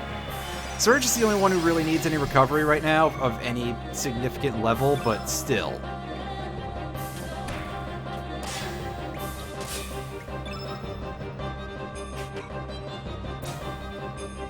Let's chuck an Iceberg.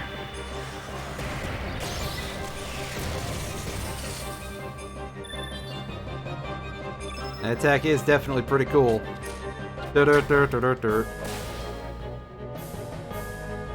Grobik, do you have anything you'd like to do this turn?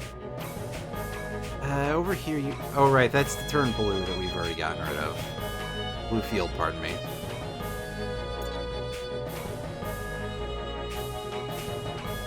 I guess, since it's blue element, Magma Bomb might do a little extra damage. Unfortunately, that... Oh god, it did nothing. Excellent. Ouch.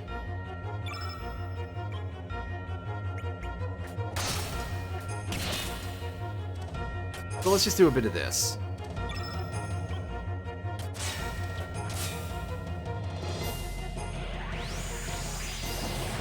Alright, so now we should be going to the Black Elemental location. Yes, so Isle of the Dead. Or rather, I guess it's inside of Marbule, right? This is where the Black Dragon hung out.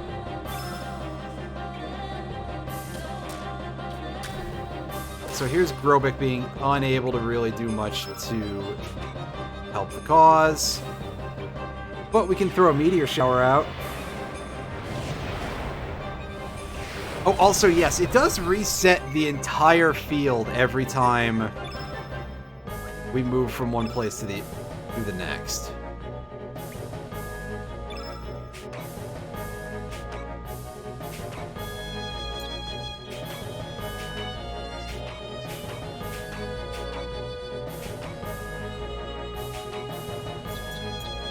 Now might be a good time to throw out a Dash and Slash. Oh yeah, that's a good time for it. Over 1,000 damage. And free fall. So, more or less, rip Saints. I Didn't find white field anywhere. I don't know if there even is a white field. I assume there is a white field because it would only make sense, but the hell with making sense in this game, right? I've shown you a lot of the plot.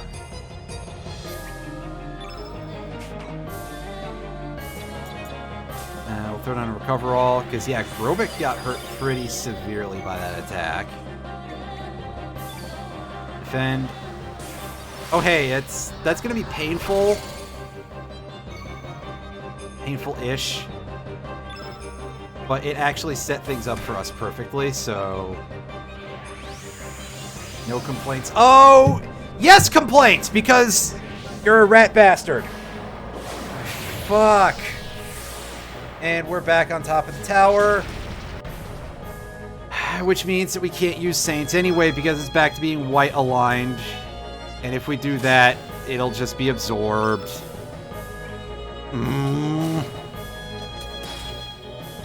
Wow.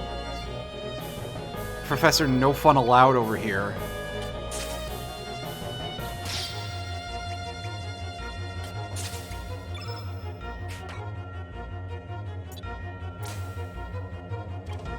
Use Purify on ourselves to get rid of that fatigue.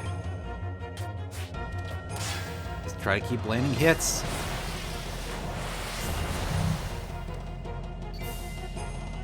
As the thing cleaves us.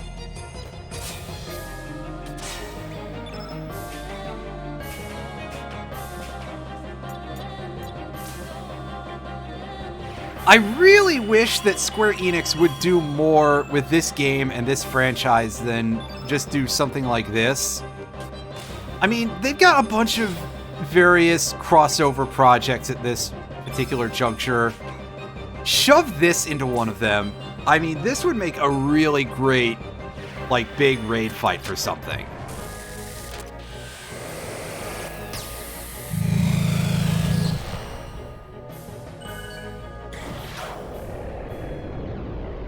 And it's dead. That was harder than I remember, but not super painful, I don't think.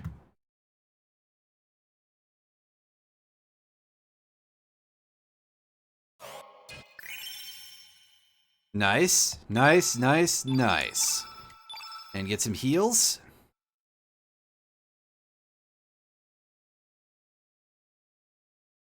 I have not played that, no. And I can't place the name off the top of my head. I shall truly awaken again. This too is destiny.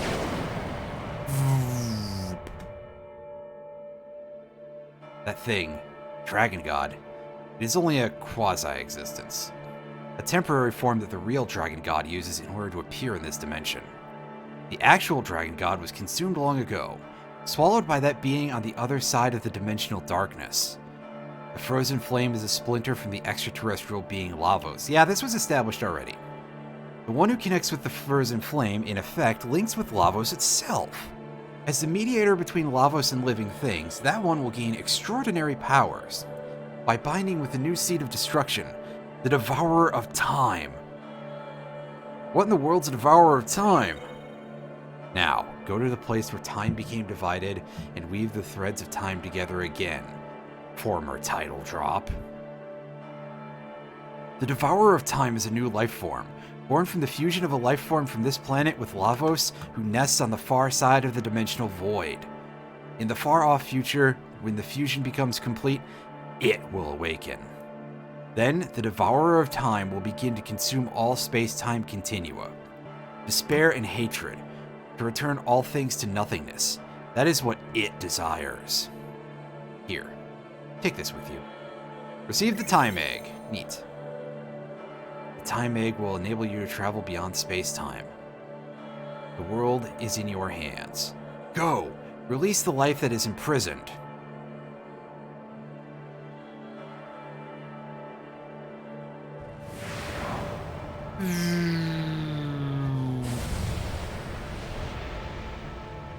And now is when we get our Metroid-style escape sequence because the place is starting to blow up, right? You can't just toss those out like... Yeah, I know, right? This place is gonna crumble to pieces! Well, how do you propose we get out of here, my friend? We don't just have a flying boat... Oh, right.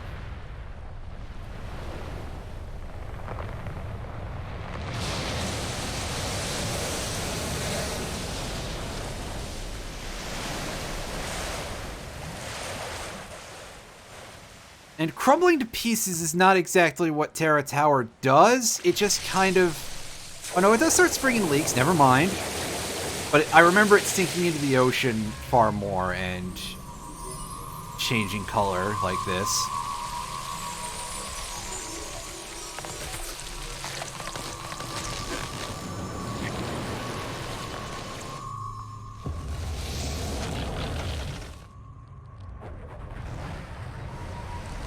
And quite frankly, getting even more messed up looking.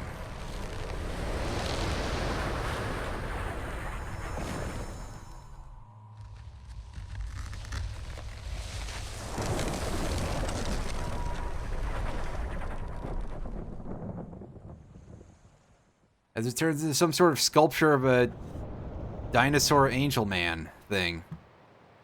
So that's Terra Tower's final true form. All life forms dream of being greater, more powerful.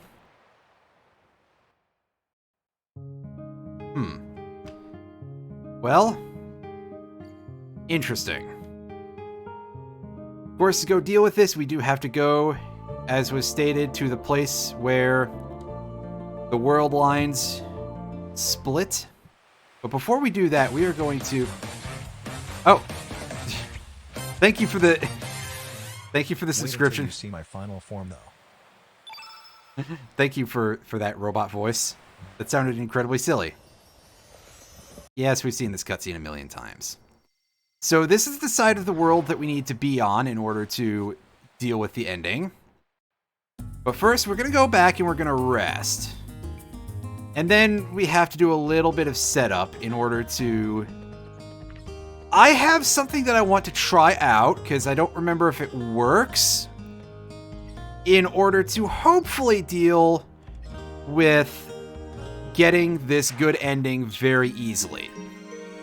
Otherwise, there's another potential trick to get it to work. It just depends on, well, a couple of things. Anyway, hi, Sawfish. We saw you before.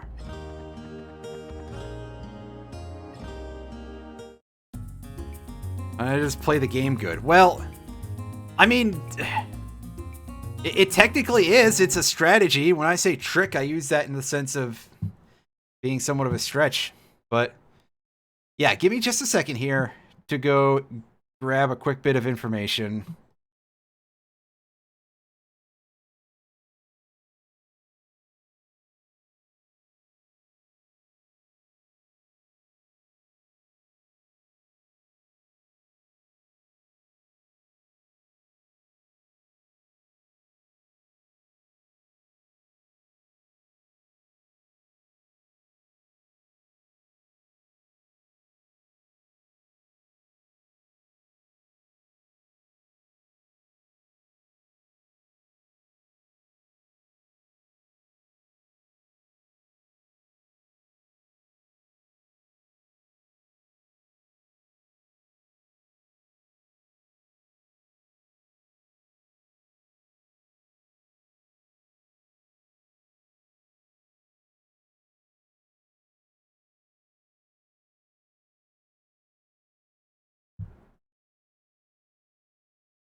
All right, so what I have just dropped in chat is the order of elements that we have to use in order to properly cast Chrono Cross. Let me put up my OBS window so that way I can see all of that better, just in case. And what I'm going to try out doing, I don't know how well this is going to work. Let's go over to Chrono and... oh my god, I keep doing it. So... what we're going to do here is we're going to go for attacks first. And we're just going to throw our lowest tier attack elements onto Surge. See, this time I didn't call him Chrono. I actually know what I know what the characters' names are. There we go. 1, 2, 3, 4. Alright, so we need red and green still. Green, which we had like none of through the entire game. And so what we're going to do is we're going to go take the dialogue from this, and then we're going to save, and then we're going to try this out. I'll explain what I'm going to do as soon as the fight starts.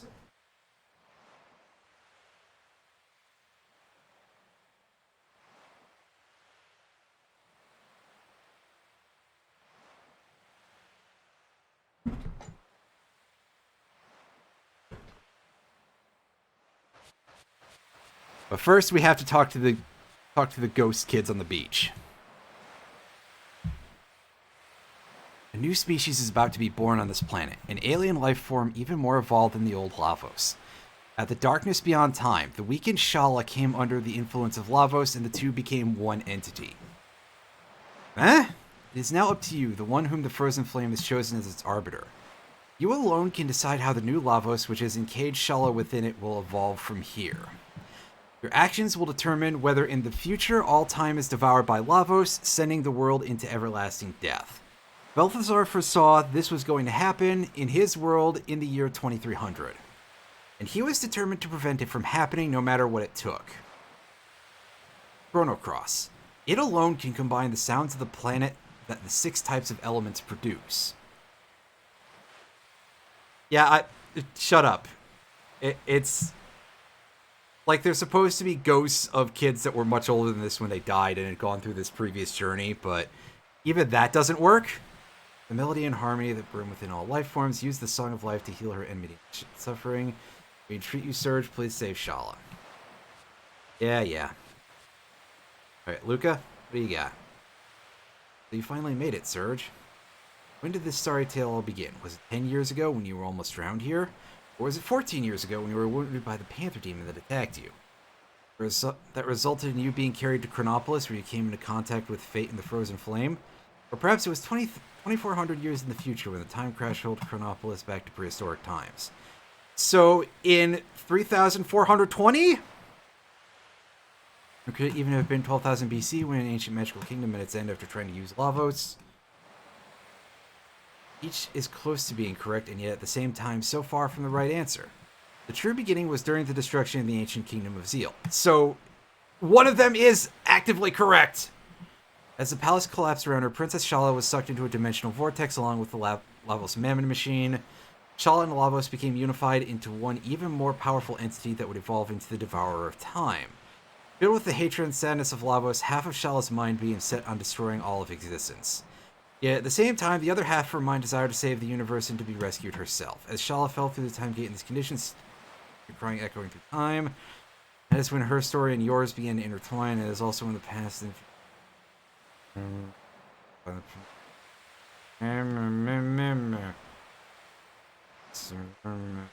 this is only half explaining things!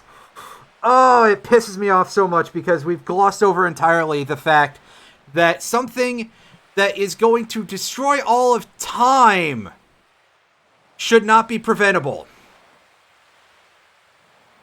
Because it will have already happened. In a sense. That I know that linear time is how we perceive the world because blah blah blah, but if it destroys all of time, that means it also destroys the past. Which means that this whole plot is moot unless it's operating on a higher plane that includes time as just one of a few dimensional threads. Yeah, I think that is sort of intended to be the point. Also, the explanation for Shala is ignoring or kind of... Shut up for a second. The explanation with Shala, I think this is something that will be explained further on. Oh yes, daughter clone. Yeah, that's a phrase. Just call it a clone. It's fine. I don't want to think about the prospect of her fucking a space porcupine. Wait.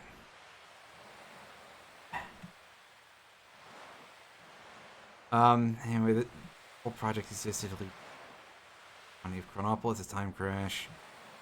Yeah, everything was orchestrated from the get-go, and this game can't decide if you should be obeying fate or defying it, because of course not.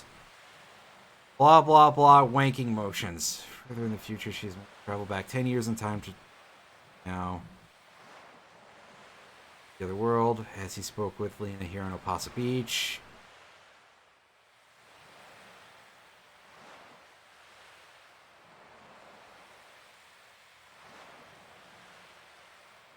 Okay, so the point that I wanted to get to that wasn't explained in this dialogue, but may be explained in Chrono's dialogue, and that's the last place that it could be, is that Shala was fucking miserable when she was pulled into the darkness beyond time as her timeline was destroyed because she was abused for her magical power by her mother in order to form the link to Lavos so that way she could have immortality, which didn't work out so well. And it's kind of messed up.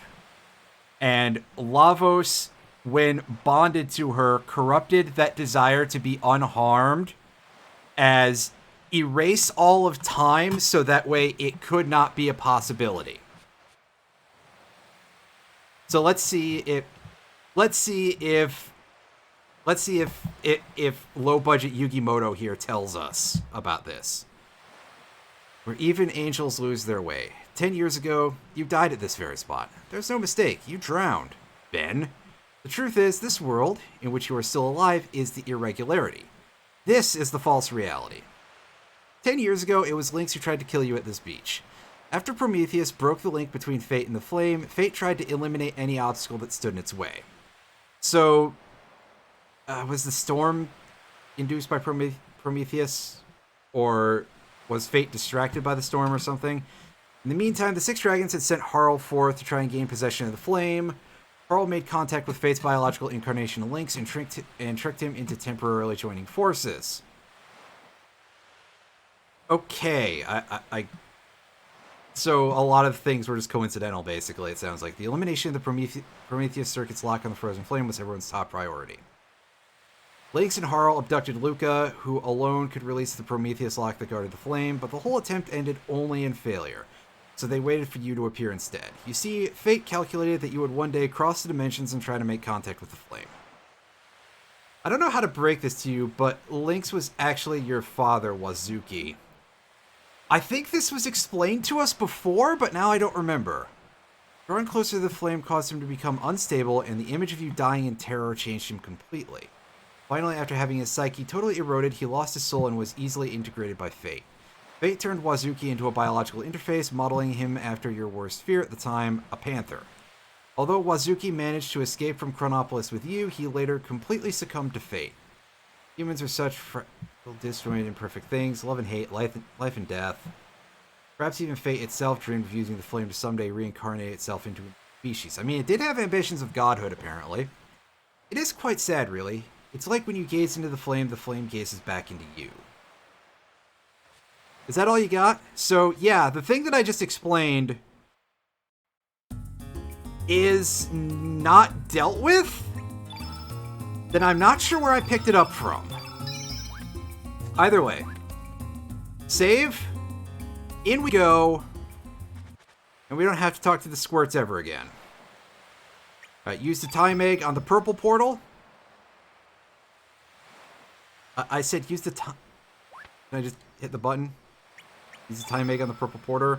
There we go. Yeah, exactly. And, I mean, there's a few places where it's a bit shaky still too sometimes, but meh. It works, it just requires more explanation than there was, which is crazy to think when you consider the 3 plot dump dungeons, and it needed to be explained a little better. No beginning and no end. To the darkness of time, let's do this. Arg! This looks to be the final gate, leading to the darkness of time. Let's finish this off. We've wasted enough bloomin' time as it is. What else can Grobik do but destroy?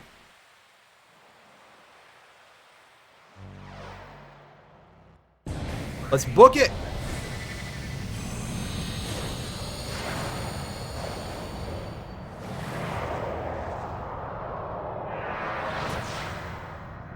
And there's Shala looking very different from how she did before.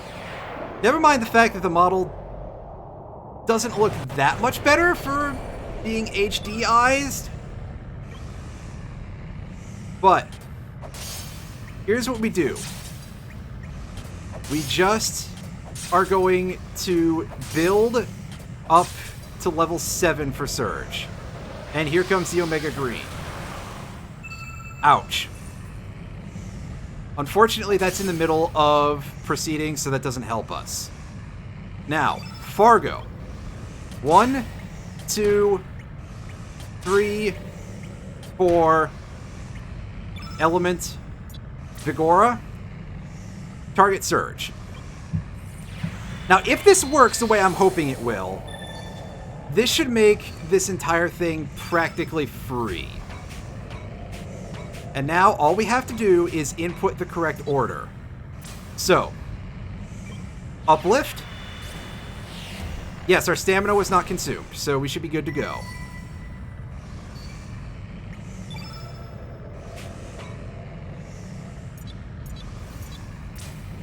Fireball.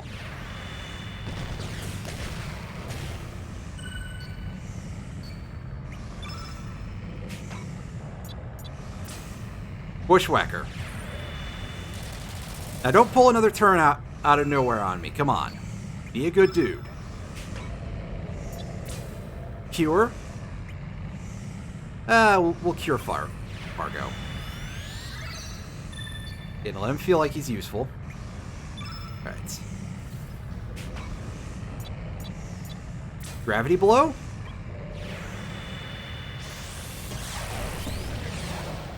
Oh wow, look at it go. That's pretty great. And there's the screw job.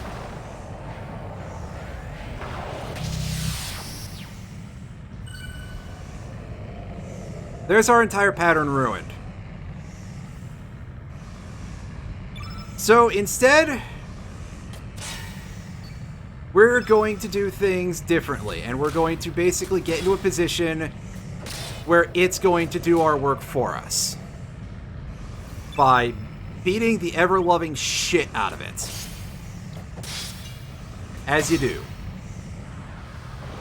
Omega Green, please don't target anyone who's already hurt.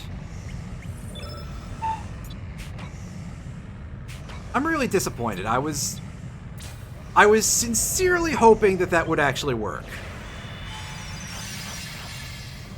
Unfortunately, the game was like, well, you know what? Screw you for having fun.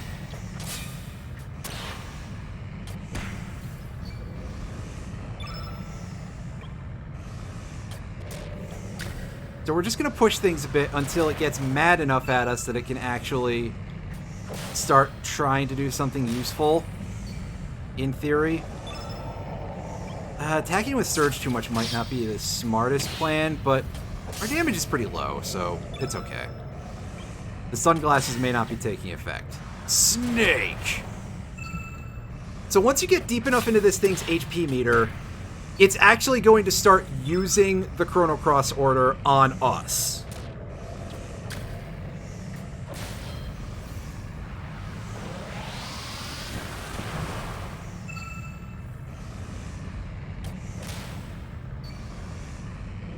At least, I'm pretty sure that's the case. That's what I remember being a major strategy for this fight. Although as I see these numbers, I do get a little bit concerned that we may just blow past it and accidentally hit the bad ending.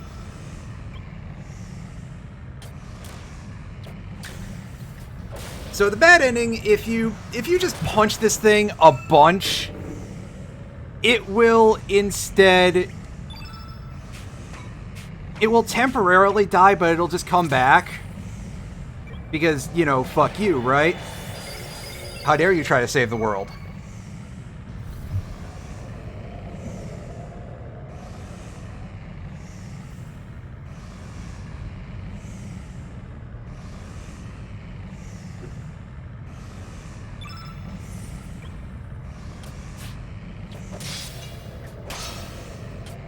And that is, like, kind of strange. I assume that the idea is supposed to be, well, the Time Devourer is an extra-dimensional being. Oh, here it comes!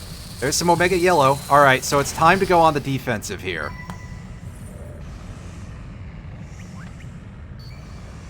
Alright, everybody just guard for a bit. Oh, yeah. Yellow, red, green. It's doing it, dude! Deluge, yeah, there's something that does actual damage for once. Blue.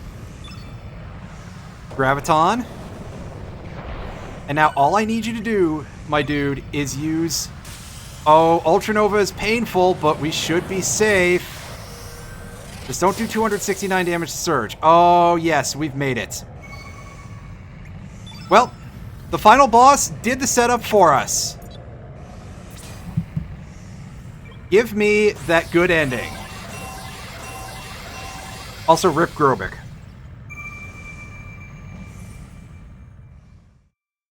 Instead, by using the Chrono Cross, you shatter the crystal thing on Lavos' back, severing the bond between the two, and this stops the Time Devourer from devouring time. It is really weird and bizarre, and I believe I just legitimately have to guess at hashing out how this is supposed to work, which is basically the thing that I explained, that it's an extra-dimensional being, so third-dimensional violence doesn't really work on it. But using this extra-dimensional resonance will actually affect it, and you return it to being regular Lavos, which gets killed, and everything is fine. Or at the very least, you stop the Time Devourer, which is the point of your quest. Oh, look at that frame rate slowdown. That, I think, is more extreme than the original version.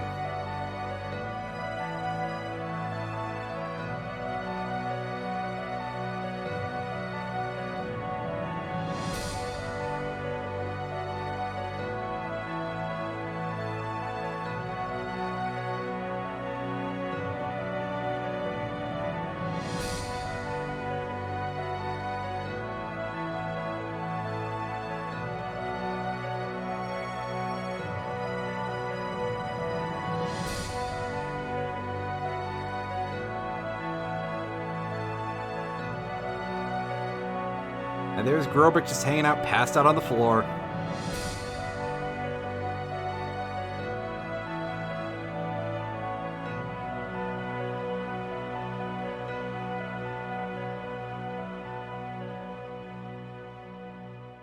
And we have done it, everybody.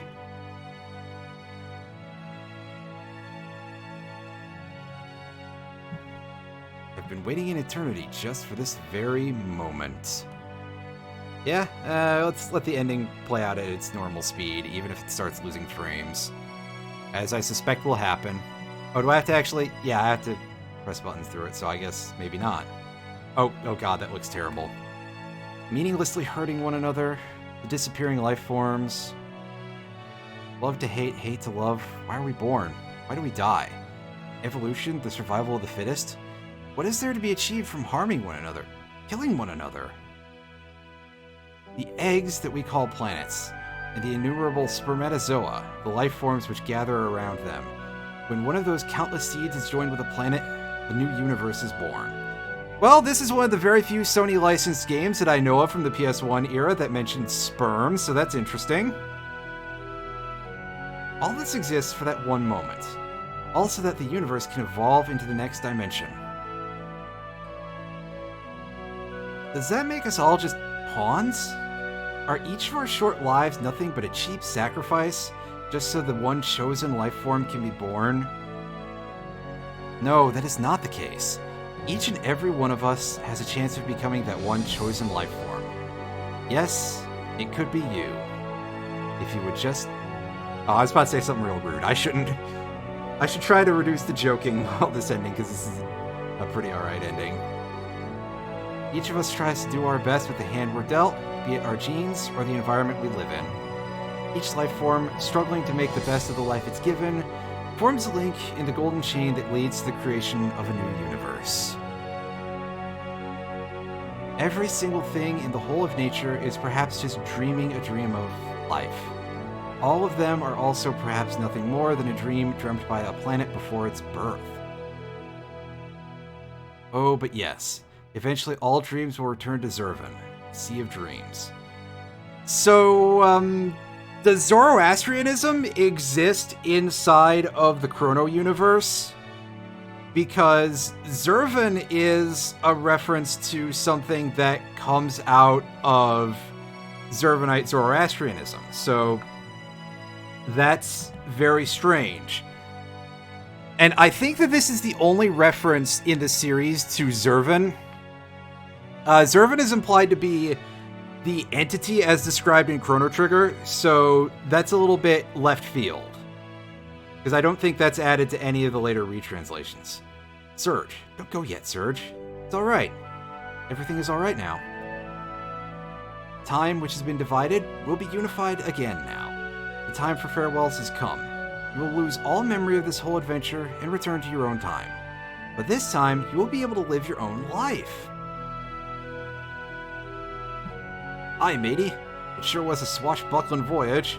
Why did it return to the other frame? Although I guess that probably helps serious things up a little bit. If you ever want to become a pirate, be sure to come see me aboard the SS Invincible. Something new Grobit can do. That will be interesting. Every character, by the way, has unique dialogue for that moment, where they respond to the concept of things going back as they were. So we only got to see those two. We alone do not have the power to heal the world's woes or to solve all its mysteries. And yet, even then, it was bloody good knowing you, mate. Thanks for being born, you, the Surge. I guess now's the time to say, see you later, mate, but I'll find you sometime, somewhere. I'm bloody sure of it. No matter the time, no matter the world you live in, I'll find you. I'm sure. I am sure I will find you. So there's a few places there, by the way, late on, where Kid's accent was slipping. I guess it's the idea supposed to be, like, the main Shala personality coming out or something. Huh. Proceed to the... Oh, is there more before the credits? My bad. Surge. Surge! Hey, Surge!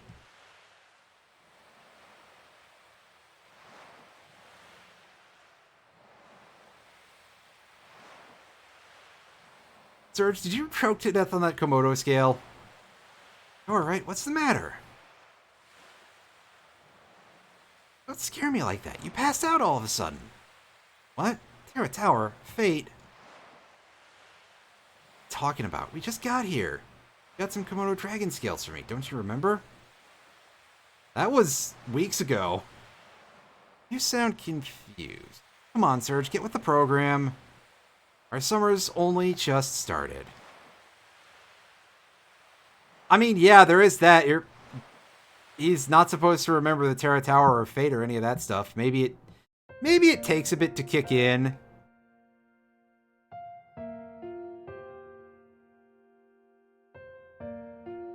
Thus the curtain closes on another tale. Eternity has passed. Fleeting dreams fade into the distance. All that is left now is me and my memories.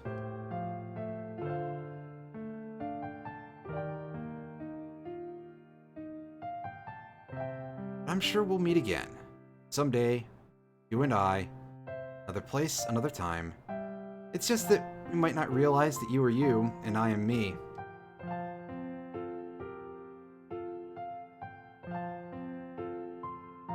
Let us open the door to the great unknown. Come across another reality and live another today. Even when the story has been told, life goes on.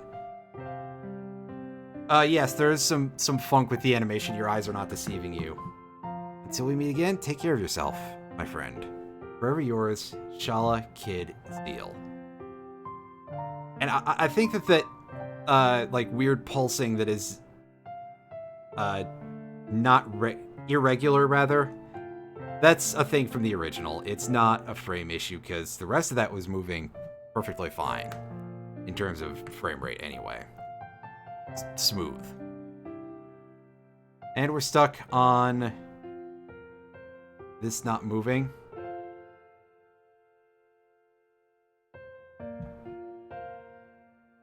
Where's my credits, game? Are we stuck here?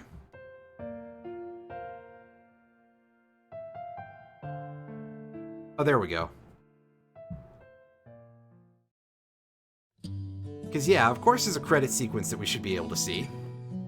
And that'll give me time to say thank you all for watching as much of this playthrough as any of you did watch.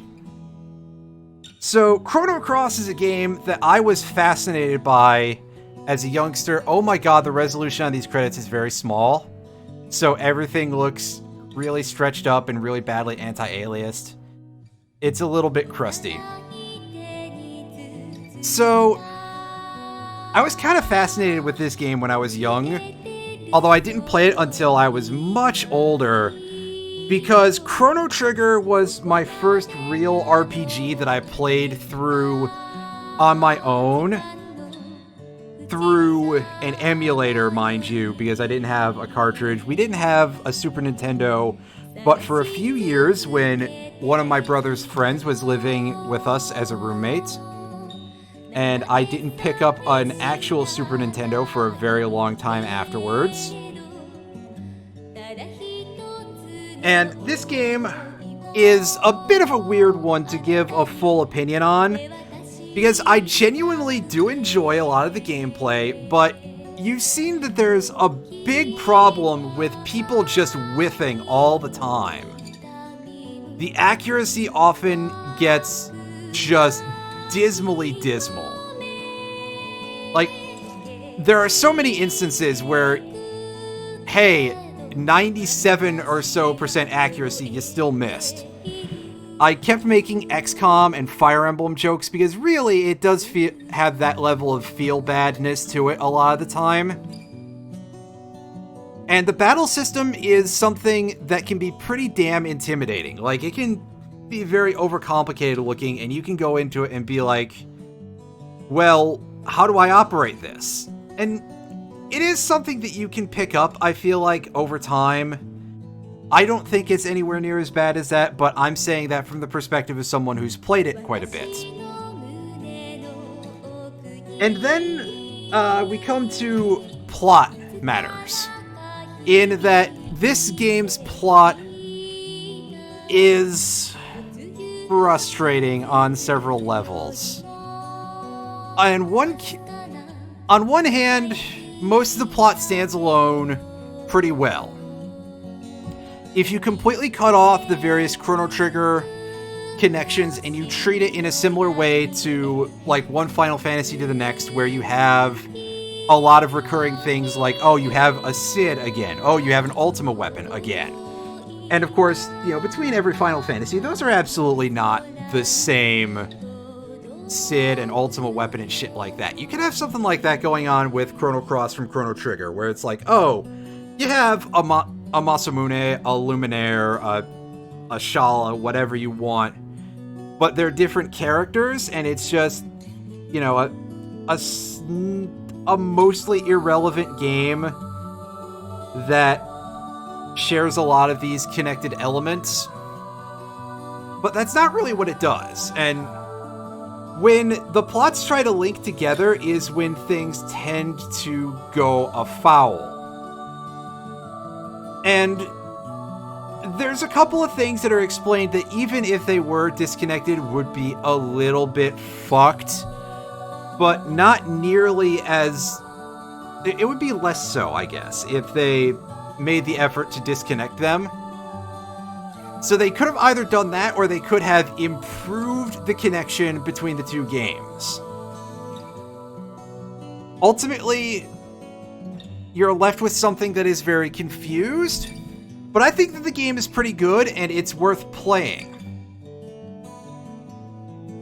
However, we come to the issue of this version. And oh my god, the instability is strong. The improvements to things are very minor. I mean, the ability to speed up the game is really, really nice. But there's also the issue of some things are unretouched. Like, this is just 1999 quality footage that hasn't been, like, really remastered at all. This has just been scaled up in whatever video editing program, basically. And nothing was done with that. And some of the upscaling on the backgrounds looks really bad. Some of it looks pretty good, though. The script has been retouched in a couple of places. And the element names have been updated, although obviously not all of them. We still have Thunderstorm, for example, which is a little bit silly. And Thundersnake, of course, which we didn't get to see at any point. So, there's a couple of minor things here and there that could have stood to be a little bit improved further, but otherwise the script redoing is a little good, but the sheer performance quality of the game, on the whole, is very, very bad, and I'm sad about the fact that it will probably never get patched. So, my recommendation instead is that if you wish to have an authentic console experience, get hold of a PS2, which is not super cheap, or, I mean, even just use a PS1 if that's the case, and buy a copy of it on eBay. Last I checked, copies of this game on eBay are like $30. Or you can do things the less authentic way, but certainly cheaper and not terribly difficult to do nowadays. And that is to just go and find the emulator DuckStation and find disk images of the game, download those, and play it through that. Neither of these are going to send money back to support the company. However, right now, Square Enix is showing that they do not deserve your support because of A, garbage like this, and B, they just sold off basically all of their Western devs and franchises for $300 million so that way they could do NFTs. So, big fuck you to Square Enix on so many levels over this. Just, why? Although, I suppose it's nice that there's a version of the original Radical Dreamers visual novel on here. I haven't looked at it. It's a new translation as far as I know, so there's something interesting there. Which, weirdly enough, leaves this as a thing that would be interesting only to hardcore fans. Because, you know, Square Enix doesn't actually care about this game. They just want to pretend to people that they're doing shit with this franchise. Unfortunately, we are never going to get Chrono Break, are we? And certainly, I mean, I have ideas that would be great for another game in the sequel, and if I could personally go over there and punch Yosuke Matsuda until he lets me make the game, that wouldn't work, but I don't care. Anyway, that's enough depression. Save game, yeah, I'm never coming back to this probably, but I'll save it in a new slot anyway, just to say that I have a clear save and, you know, pay for the ticket to Japan and my bail, yeah. I would fucking need it. But there we go. We've beaten Chrono Cross, and despite the jank, I think the experience was mostly fun. And I got to show you all this game, and you know, hopefully there's a couple of people who looked at this and were like, hey, this is interesting. Or a couple of people who looked at this who were fans of the Chrono series and were like, I don't get it in terms of the plot connection. And maybe went, okay, I think I get it a little better now. Or at least some people who just like that cute little turtle on the title screen.